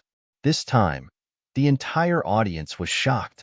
Han Yunqi once again found someone to casually pick 10 herbs from the 60 herbs and mix them according to Xie Peng's prescription. In the end, the pill she made was also exactly the same. This time, there was no need for Han Yunqi to explain any further. The truth was already out. 60 rooms. This is 60 rooms. Fourth elder was the first to slam the table and stand up as he angrily rebuked, Xie, what else do you have to say? As the leader of the Elders' Council, you actually embezzled what was entrusted to you. The so-called 60 rooms was a miraculous prescription that had been lost for a long time in the history of medicine. It included 60 medicinal herbs, and 10 of them could be randomly chosen. No matter which 10, as long as they were concocted according to a certain ratio, the final medicine concocted would be exactly the same. Anyone who studied medicine knew of the existence of 60 rooms. However, the prescription had been lost for a long time, and no one knew which of the 60 herbs it was. Now that Han Yunqi had demonstrated it once, the truth was finally out. The list that Elder Xie had written was the prescription for 60 rooms. Therefore, no matter how the list was filtered or how many hands it passed through, as long as there were no less than 10 herbs in front of Xie Peng would be able to make the 60 rooms pill. It had to be said that this year's Grand Medicine Testing Convention was full of surprises. The audience was shocked again and again. However, this time was undoubtedly the most shocking. The Xie family actually had the prescription for 60 rooms and actually used it to cheat. The Xie family, who had always relied on the Mu family, had hidden it well. The evidence is irrefutable. Elder Xie, what else do you have to say? Patriarch Wang asked angrily. Now, it was no longer important who won or lost. Since Elder Xie had committed such a despicable act, Xie Peng had to be removed from the Grand Medicine Testing Convention and Elder Xie should be removed from his position as elder. Patriarch Wang originally thought that there would be a change in the plan and that he would have to spend a lot of effort to deal with the Xie family. Who knew that Qin Wangfei would have the ability to dig up the matter of 60 rooms? In this way, the Wang family would become the ultimate fishermen and reap the greatest benefits. The audience below the stage sighed, and the guests in the VIP seats looked at each other in dismay. It was hard to imagine that such a scandal would happen in Medicine City. The scene of the Mu family's defeat was repeated. No one in the Xie family dared to make a sound or even raise their heads. However, this old man, Elder Xie, still held his head high and his chest out confidently. Coldly, he looked at Fourth Elder and Patriarch Wang and snorted. This is irrefutable evidence? The two of you, which eye of yours saw this old man deliberately choosing these 60 herbs? This, for a moment, no one understood what Xie meant by this. However, Han Yunqi immediately understood. She sneered and asked in return, what? Does Elder Xie mean that you accidentally chose these 60 herbs and didn't know that these 60 herbs were the prescription for 60 rooms? Exactly, Xie replied without hesitation. His voice was sonorous and forceful. This is my Xie family's luck, not cheating. As soon as these words came out, the Wang family and their supporters all boiled over. Xie, don't you want your old face anymore? Old people are thick-skinned. I've seen it for myself today. Truly admirable. Disband the Council of Elders, or else Medicine City will be in danger. The protests grew louder and louder. It wasn't clear who was the first to throw a rock on the stage, but the crowd soon followed suit. The Xie family immediately resisted, and even the Xie family's supporters joined in. The people on the stage hadn't finished competing yet, but the people below the stage were already fighting. The scene was chaotic and on the verge of spiraling out of control. Although the deacons and directors of the Council of Elders tried their best to control the situation, it was to no avail. On the stage, the Wang and Xie families were also arguing. Everything was a mess. Han Yunqi didn't expect Xie to refute so shamelessly. She was escorted to the side by Long Fei and was a bit stunned by the chaotic scene. She couldn't help but think back to the news she had seen before her transmigration. A certain country's dignitaries fought in a meeting for power. Wasn't that the same thing happening in front of her right now? Your Highness, what should we do? Han Yunshi whispered. Long Fei Yi also didn't expect things to turn out like this, but he wasn't worried. He joked. You made a mess, so clean it up yourself. Seeing that Long Fei Yi was in such a good mood that he was joking, Han Yunshi knew that she didn't need to worry. Sure enough, the noisy scene soon quieted down. This was because the ethereal sound of a flute came from the depths of the medicine forest. Sun Zhong, the old man of the King of Medicine, had arrived. He was an expert who lived in seclusion in the medicine forest. He was the true owner of the forest, and no one could surpass his alchemy skills. All of the clans in Medicine City revered him and didn't dare to disobey him. They all hoped to inherit his legacy one day. He had the ability to rule over Medicine City, but he never interfered with worldly affairs. He had lived in seclusion in the medicine forest for many years and hadn't shown his face. Even when the poison pond disappeared into thin air last time, he only sent someone to ask the Council of Elders and didn't show himself. Who would have thought that he would come in person today? The sound of the flute came closer and closer. Everyone looked in the direction of the sound and saw a white-haired old man in a wheelchair. Beside him were 4 flute-playing boys. Everyone made way for him. On the stage, the Wang and Xie families were silent. However, the old man of the King of Medicine didn't pay any attention to them. Instead, he examined Han Yunshi and asked, Qin Wangfei, how did you recognize 60 rooms?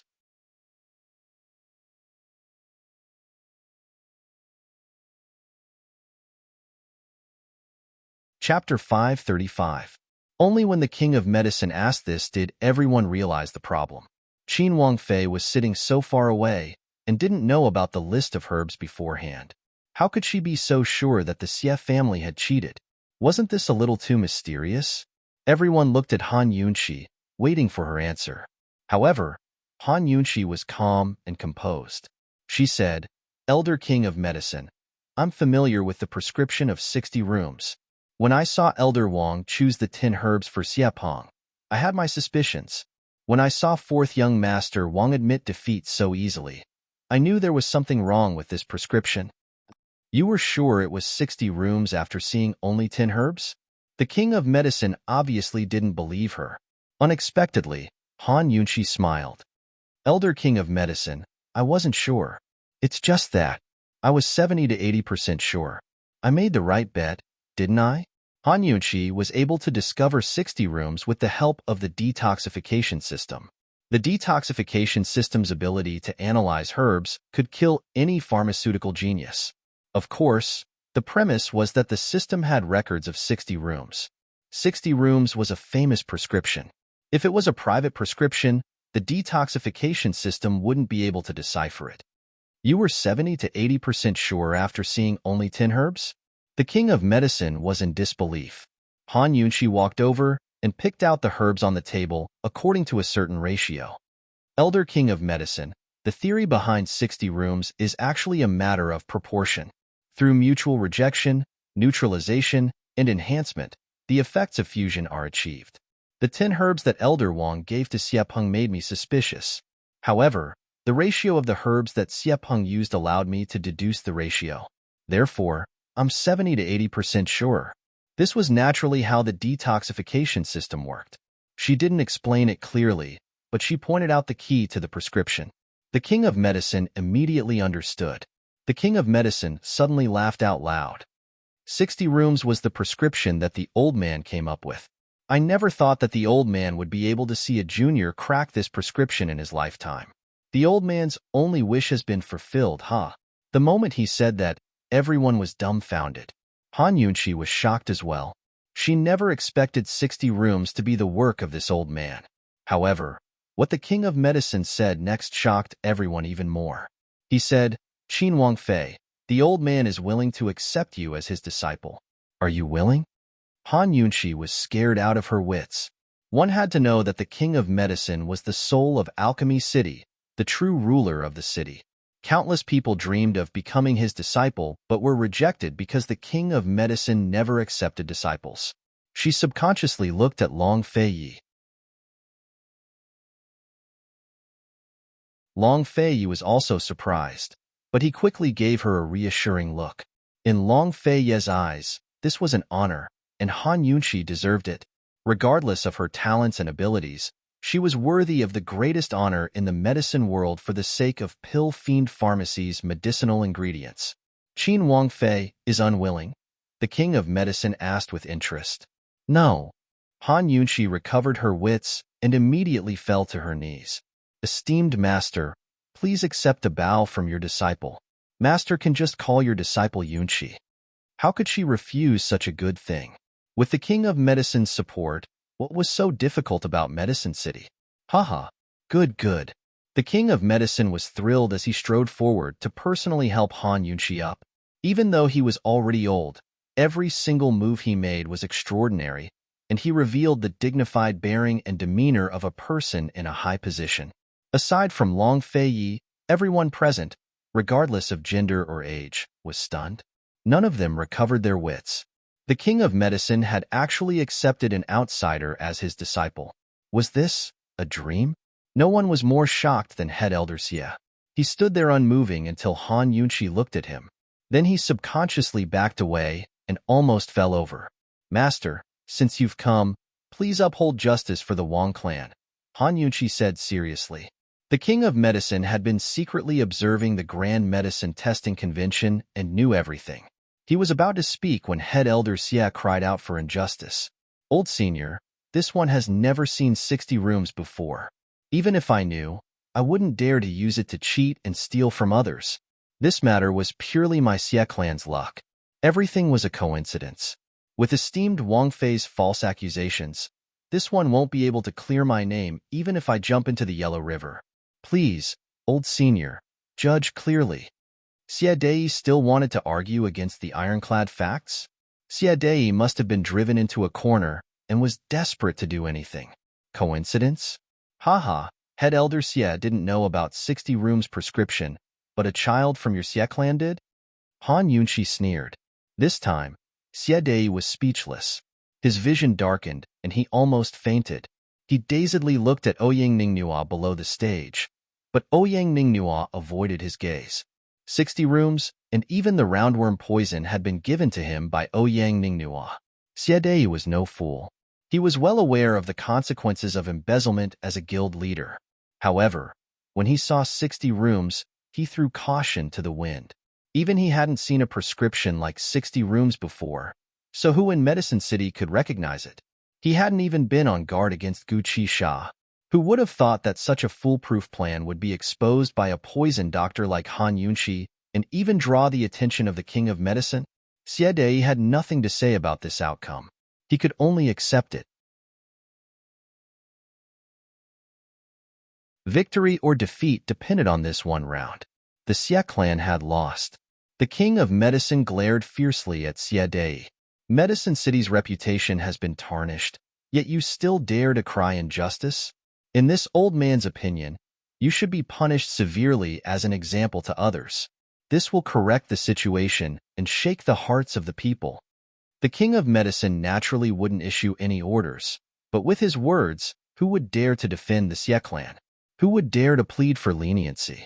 The fourth elder immediately ordered, Men, lock Xie Dei up in the dungeons and await interrogation. Today's competition is cancelled. Wait until the Council of Elders reorganizes the competition, and it will be held another day. The Mu and Xie clans have committed a grave mistake and tarnished Medicine City's reputation. The Council of Elders will punish them severely to give everyone in the world an explanation. Of the 7 elders of the Council of Elders, Xie Dei had fallen from his horse. Second elder and third elder were both members of the Mu clan and had long left the stage. Now it was up to the Wang clan's fourth elder to preside over the situation. So speaking, he respectfully bowed to the king of medicine and Han Yunqi. I respectfully invite old senior and esteemed Wang Fei to grace us with your presence when the time comes to act as judges for the competition and preside over the younger generation. Deference is no substitute for obedience. Han Yunqi agreed immediately. The king of medicine had no interest in such mundane matters. But since Han Yunqi had agreed, he hesitated for a bit before nodding his head in agreement as well. Fourth elder was thrilled. Thank you. Old Senior. Thank you, esteemed Wang Fei. If you two don't mind, please come to the Council of Elders. Before he could finish, the King of Medicine raised a hand to refuse, indicating that there was no need. Yunqi, come with the old man. So speaking, he turned to leave. Han Yunqi didn't delay, but hurried after him. Long Fei Yi shot a look at the Wang clan head before hurrying after them. By the time they were far away, the crowd was still rooted to the spot. Many of them still couldn't believe what they'd just seen. Ouyang Ningnua had been watching as well until he was completely flabbergasted.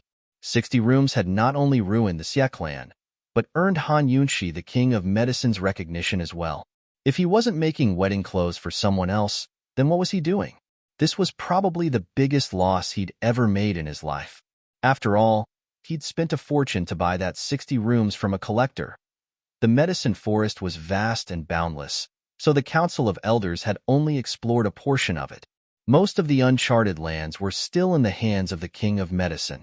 The King of Medicine led Han Yunqi deeper into the forest. After passing through a dense forest, a lush field of medicinal plants appeared before their eyes.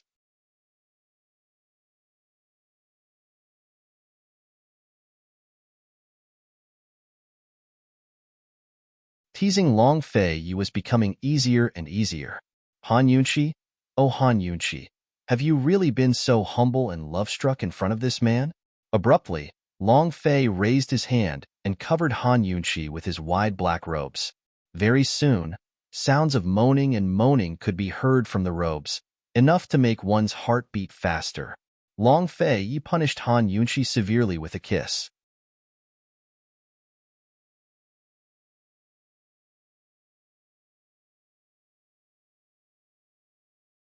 Chapter 536.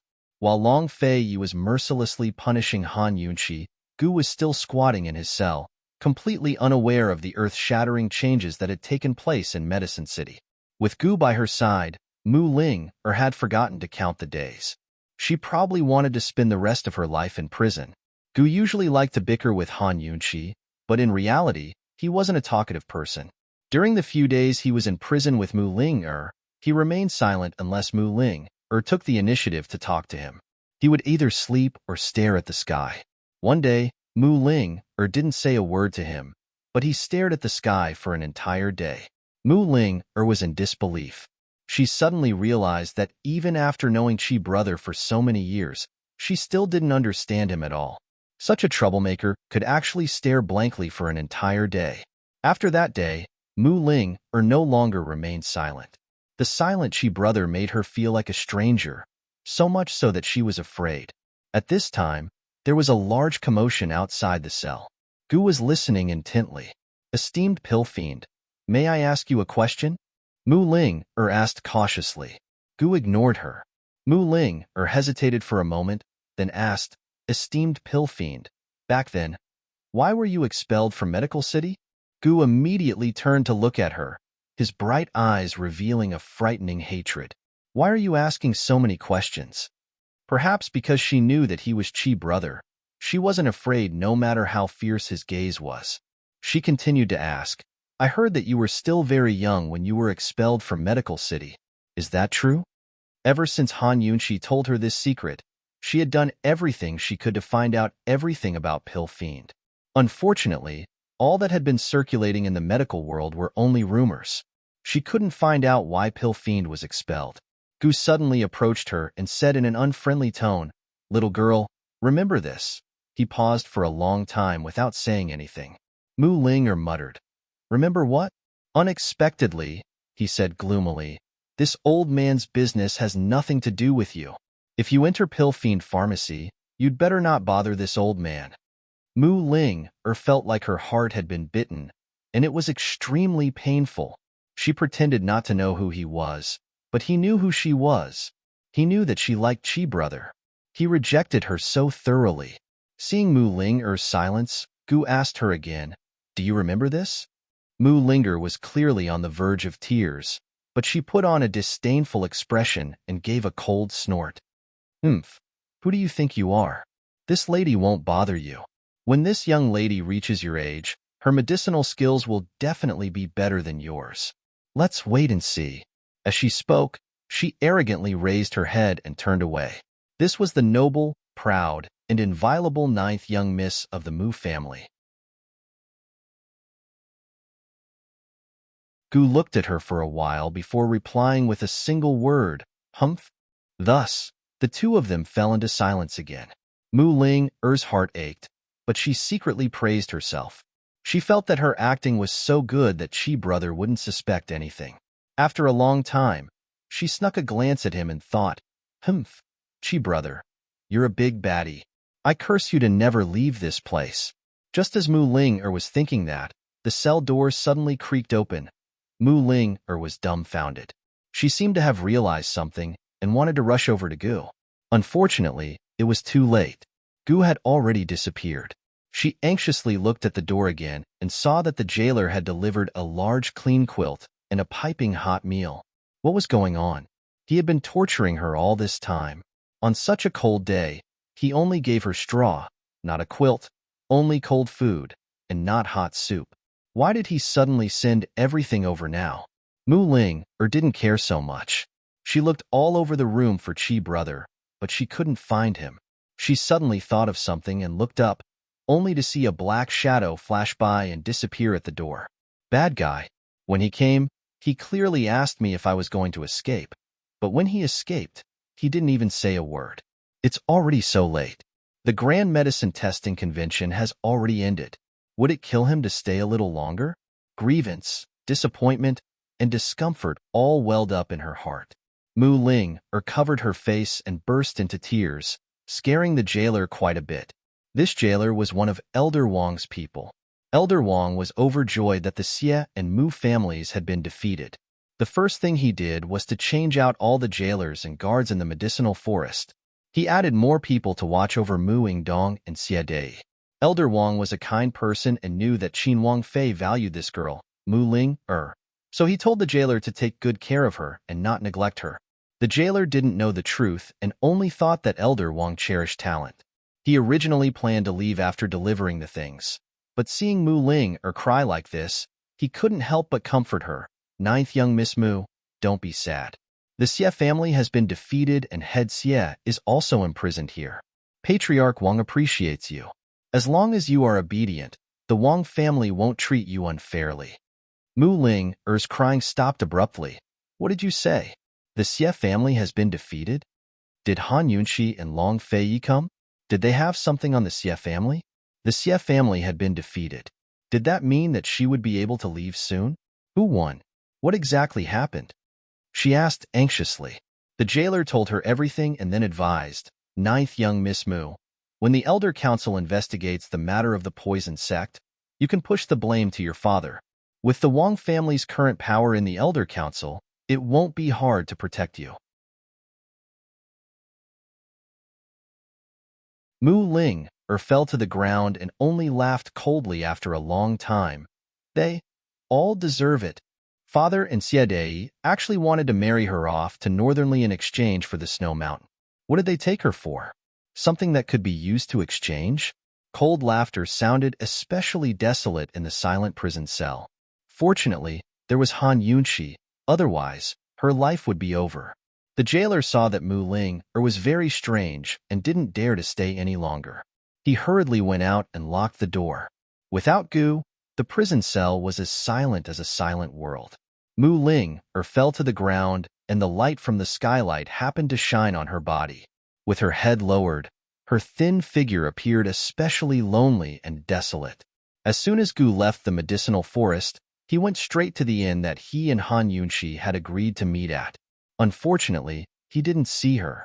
At this time, Han Yunxi and Long Fei had just arrived at the Wang family through a secret passage. Long Fei had already taken off his black robes and was now wearing a white robe with gold trimmings, which accentuated his noble and unapproachable aura. As for Han Yunxi, she was still as elegant and refined as ever, her temperament out of the ordinary. However, she lacked her usual natural and unrestrained manner because her head was bowed the entire time. She looked both reserved and awkward. This kind of Qin Wangfei made Elder Wang feel strange. The first time His Highness Duke of Qin brought Qin Wangfei to the Wang family was still fresh in Elder Wang's memory, because that was the first time His Highness Duke of Qin had a woman by his side. At that time, esteemed Wangfei was respectful and reverent to His Highness Duke of Qin, but she didn't have to lower her head all the time. Elder Wang hesitated before asking with concern, "Esteemed Wangfei, are you all right?" "I'm fine," Han Yunqi replied indifferently without raising her head. Elder Wang looked suspiciously at Long Feiyi, but Long Feiyi remained expressionless and asked coldly, "Has everything been taken care of?" Based on the Duke of Qin's attitude, Elder Wang felt that esteemed Wang Fei should be fine, so he didn't ask any more questions. "Everything has been taken care of. The prison cells are under control. An old man has also instructed Mu Linger to take care of her." Elder Wang said seriously, "Don't worry, Your Highness. This time, old man won't give the Xie and Mu families a chance to recover. Because Xie Dei helped the Xie family cheat, the Xie family would definitely push all the blame onto Xie Dei and Xie Peng to protect the Xie family. But no matter what, with this criminal record, the Xie family would no longer have the right to participate in any future competitions in Medicine City. The Xie family's strength was mediocre to begin with, and with Xie Dei's imprisonment, they would never be able to recover.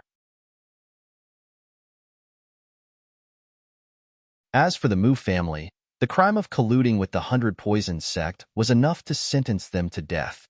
No one from the Mu family would ever be able to enter the Council of Elders again. Long Feiyi didn't care about any of this. The Wang and Mu families had been at odds for so many years, so Elder Wang would naturally take advantage of this opportunity to get things done beautifully. He was more concerned about another matter. Has Xie Dei confessed? Although Long Feiyi hadn't said anything, Elder Wang knew from the look in his eyes before he left. His Highness Duke of Qin wanted to know who had given Xie Dei the poison of roundworm and 60 rooms. Since Xie Dei had been imprisoned, it would be easy to force him to tell the truth. Elder Wang whispered a name, Ouyang Ninghua. It really was him. Long Feiyi had always known that Ouyang Ninghua wasn't easy to deal with, but he never expected the man to have such a long reach. He'd actually gotten his hands on both the poison of roundworm and 60 rooms. Leaving aside how he'd gotten his hands on the prescription for 60 rooms, the poison of roundworm was a huge problem. If he could use Juni Xie's things to trick Juni Xie, then Ouyang Ninghua had to have some connections in the 100 Poisons sect. Long Feiyi drank his tea and fell silent for a while before he asked, "In 1 year's time, we'll sever all ties between Medicine City and Cloud Realm Trade Consortium. Are you willing?" After all, once Medicine City stopped cooperating with Cloud Realm Trade Consortium, they'd lose a huge chunk of their income.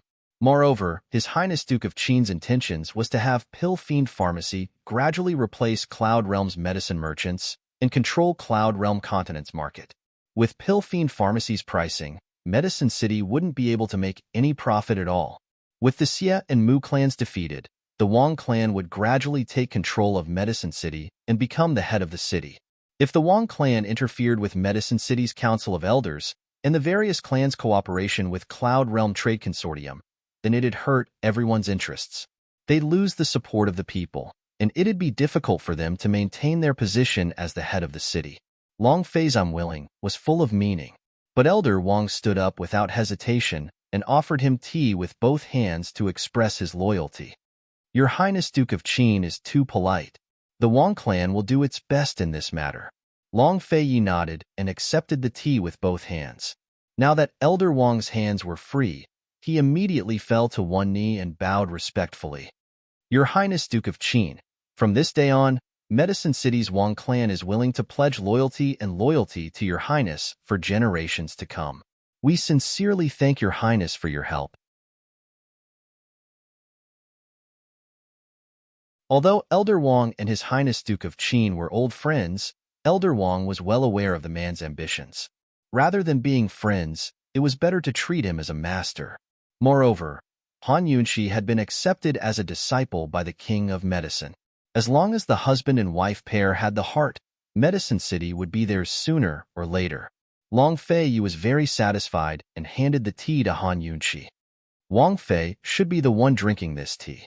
His original plan was to take Medicine City for at least a year and a half, but Han Yunqi had done him a huge favor. Han Yunxi had contributed the most in this matter. Han Yunxi subconsciously raised her head. Only then did Elder Wang see her.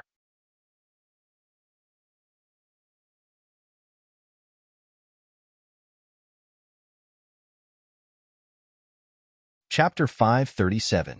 Han Yunxi, who had been keeping her head down, unconsciously raised her head to look at Long Feiyi. At this moment, Elder Wang saw that her lips were swollen. Although it wasn't very swollen, her lips were much redder than usual, so it was very obvious. Esteemed Wang Fei, what happened to your mouth? Elder Wang hurriedly asked. Han Yunxi quickly pursed her lips. She didn't know whether to lower her head or not. She really wanted to find a hole in the ground to hide in. What's wrong with her? Long Fei was the one who punished her so harshly. Han Yunxi was so embarrassed that she didn't know how to answer. However, Elder Wang was very concerned and didn't think in that direction. Esteemed Wang Fei, are you stained with something dirty? Is it infected? Han Yunxi still didn't answer. Elder Wang thought that her lips were uncomfortable and couldn't speak.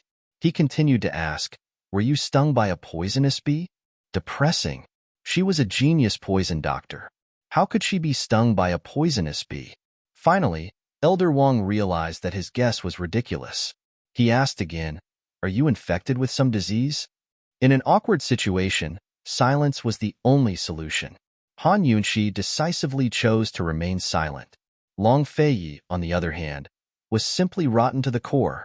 He clearly knew the truth and was the instigator, but he didn't say anything. He also didn't help Han Yunxi resolve this awkwardness. He even looked at her tender red lips with interest. After a while, he finally said, forget it. Let this prince drink this tea for you. Han Yunxi silently lowered her head. She finally understood that there was a price to pay for teasing His Highness Duke of Qin. Elder Wang was full of confusion. However, seeing His Highness Duke of Qin's attitude, he tactfully shut his mouth. If it was someone else, His Highness Duke of Qin wouldn't take it to heart if he didn't ask or say anything. However, this matter concerned esteemed Wang Fei. His Highness Duke of Qin's attitude seemed like he was amusing himself. In the words of young people, he was inwardly passionate. Elder Wang thought that Qin Wang Fei's mouth should be fine. Thus, he changed the topic. Tomorrow, the Council of Elders will officially judge Muing Dong and Xie Dai. Tonight, the 4th Elder, the 7th Elder, and the other deacons will come to the palace to discuss the details with the old man. I ask your highness and the princess consort to stay and preside over the situation. Long Fei was very straightforward. You can discuss it. Tonight. A complicated look flashed past his eyes as he said seriously, there's still something important to do tonight. I'm afraid the Mu family's trial won't go so smoothly. Madame Lianxin? Elder Wang also considered this woman. Long Fei nodded. You two can discuss this among yourselves. Elder Wang had a rough idea of what was going on. He smiled and asked, esteemed Wang Fei, did the King of Medicine give you something good? He did. Han Yunxi lowered her head and answered. She would only tell Long Feiyi about the King of Medicine. Although the King of Medicine still treated her as his disciple and gave her a chance to go back, she knew that she would never agree to that condition. Thus, in reality, she wasn't the King of Medicine's true disciple. They were just friends. A friendship, a master-disciple relationship, was enough to intimidate the entire medical world. As for the truth, it was useless to say more. I still haven't congratulated esteemed Wang Fei. It's a great fortune for esteemed Wang Fei to be able to enter the King of Medicine's tutelage. Elder Wang was overjoyed. Not long after, Long Feiyi and Han Yunxi left through the secret passage. To be exact, it wasn't peace, but taking Han Yunxi away, because Han Yunxi was like a child who had made a mistake. She lowered her head and followed behind Long Feiyi. On the way, Long Feiyi didn't hold her hand and she didn't dare to go forward. When they reached the exit of the secret passage, Long Feiyi finally stopped to wait for her. Han Yunxi obediently walked to his side to hold his hand. She didn't know that this man had been smiling the entire time with his back to her. At this moment, the curve on his lips was the biggest. She only thought that he was a petty person who was still angry. It had to be known that since she was covered by the black robe, and her lips were sealed by him, he had been very fierce. He was as fierce as a storm, as if he wanted to eat her up. He only let her go when she was about to suffocate. However, when she let out a sigh of relief, he continued. After a few rounds of punishment, her lips had become like this. He had already punished her, but his face was still tense and he didn't smile. Han Yunqi was so regretful that her intestines turned green. She secretly swore that she wouldn't dare to play anymore. Han Yunqi was feeling gloomy when Long Fei actually pulled his hand away and didn't let her hold it. It was just a joke. Could it be that he needed to go so far? Han Yunqi's heart thumped and she blurted out, Long Fei, are you really angry? I was just... Who knew that Long Fei's large hand would hold her small hand and intertwine their fingers? He didn't like to be held by her, but he liked to hold her hand. Knowing this habit of his, Han Yunqi then realized that she had misunderstood. She pretended that she didn't say anything, and her heart was filled with a sense of security when he held her hand tightly. Long Fei still didn't smile and didn't say a word. The two of them walked towards the inn in silence. However, just as they were about to reach the inn, Long Fei suddenly said, Han Yunqi, hasn't this prince punished you enough? So you think that this prince isn't really angry? She had just asked him, you're really angry, which meant that she thought that he was faking his anger earlier. Was he really going to be angry this time and punish her severely again? Han Yunqi finally raised her head and gloomily stared at Long Fei. That's enough. How could there be such a person in this world? He was still acting innocent after getting such a huge benefit. Long Fei finally couldn't help but laugh heartily. Other than looking askance at him and glaring at him, what else could Han Yunqi do?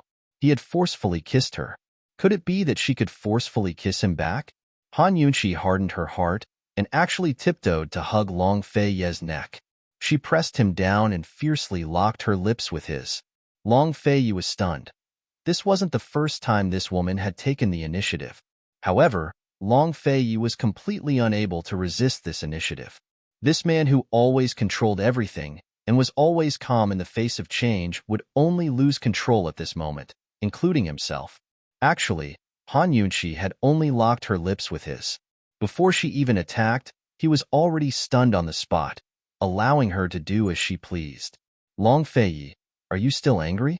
She pressed her lips against his and asked in a low voice. I am not angry. He was very honest. You're deliberately bullying me, she accused him. He actually admitted it in a very honest manner. Bastard, Han Yunqi cursed. Just as she was about to move away, Long Fei's large hand pressed down on the back of her head, forcing her to come closer again. This time, he was very gentle and she did not struggle. This kiss was delicate and long, gentle like water. Both of them were willing to do it. A storm was a kind of mood, and such a calm heart was a kind of enjoyment. It was enough to make one forget oneself. In the end, Long Fei gently planted a kiss between Han Yunqi's eyebrows, ending this tender feeling. Han Yunqi reluctantly let go of his neck. The two of them looked at each other. She found it funny and shy, while he found it funny and helpless. He held her waist and said, let's go. She recalled his honest appearance just now. As she thought about it, she suddenly discovered a secret. Actually, it was very easy to make this bad man become obedient. Thinking of this, Han Yunqi could not help but burst out laughing. What are you laughing at? At this moment, Long Fei was not that obedient anymore. I'm happy. She openly admitted it, but secretly remembered that secret. Long Fei, if you bully me again, I won't let you off. On the way back to the inn, Han Yunqi bought a face veil to cover her swollen lips. Finally, she could raise her head normally. As soon as they reached the door, they saw Tang Li and Chu Shifeng standing guard. Your Highness, Gu and Lady Lianxin are inside, Chu Shifeng reported in a low voice. Gu had been waiting for a long time, but Lady Lianxin had just arrived. Long Fei had long guessed that Lady Lianxin would come for Mu Yingdong. As for Gu, he had nothing to do with the Grand Medicine Testing Convention now that it was over. As for who to invite for the new convention, Wang Gong would have to ask him first. As soon as they entered, The black-robed Gu was the first to ask Long Feiyi, "Poison lass, what happened to your face?" "It's a bit cold, and I'm afraid of the wind." Han Yunxi tugged at her face veil to cover her nose as well. Lady Lianxin rose to her feet, much less haughty than before. After all, she was the one asking for help. Moreover, Han Yunxi was now the king of medicine's disciple, so her status in the medical community was much higher than before. "Your Highness Duke of Qin, esteemed Wang Fei, this one has an important matter to discuss with you." "May I?" Lady Lianxin didn't say it directly, but it was obvious that she wanted Gu to leave. But Gu simply sat back down and laughed coldly. "You're just here to ask for a favor and plead leniency on behalf of Mu Yingdong. What kind of important matter is that?" Lady Lianxin was alarmed. Does Gu Qisha know something? Or perhaps Han Yunxi already knows what happened all those years ago. Mu Yingdong said that Han Yunxi had taken Mute Granny away, but the woman didn't know much either. When Mute Granny and Mu Xian had written letters, Mu Yingdong had discovered that Mute Granny couldn't read and had asked a servant girl to read her letters. Although Mu Xian had told Mute Granny many things, Mute Granny had no idea that Mu Xian had contacted her after she went missing. Even Mu Yingdong was in the dark about that. Mu Xian was already dead, so she was the only one who knew that Mu Xian was Lady Tianxin from Tianning's capital city. She was pregnant with the Poison Sect's young sect leader's child and had married Han Kongan. For the sake of helping Han Kongan secure a director position, Mu Xian had sent a secret letter to her. That was how she found out about Mu Xian's whereabouts and how she'd changed her name to marry into the Han clan. Han Yunxi and Long Feiyi sat down as well. Gu knew a lot, so Han Yunxi didn't mind his presence. Long Feiyi knew that it was useless even if he minded. Gu had grown up in Medicine City, so he knew even more than Long Feiyi. Mu Xian's relationship with the Poison Sect and the identity of Han Yunxi's father, perhaps Gu could help them find out so they wouldn't be fooled by Lady Lianxin. As for Western Qin's orphan, Mute Granny was already dead and the Shadow Clan hadn't made a move yet. Seeing Han Yunxi and Long Feiyi's stance and Gu Qisha's disdainful gaze, Lady Lianxin actually felt a little nervous. It won't be easy for her to lie today. "Lady Lianxin, please speak if you have something to say." Han Yunxi was still very polite. Although Madame Lianxin hesitated, it was only for a moment. In this situation, she decided to speak the truth. After all, at this time, no matter what price she had to pay, she had to protect Mu Yingdong and the Mu family. You're tuning in to the Romance Rendezvous YouTube channel. We're so grateful for your support, and don't forget to subscribe to join us on this incredible journey through captivating stories. Your generosity through donations truly makes a world of difference, as it's the primary source of revenue that allows me to expand and enhance this channel for you. Thank you from the bottom of my heart for being a part of this adventure.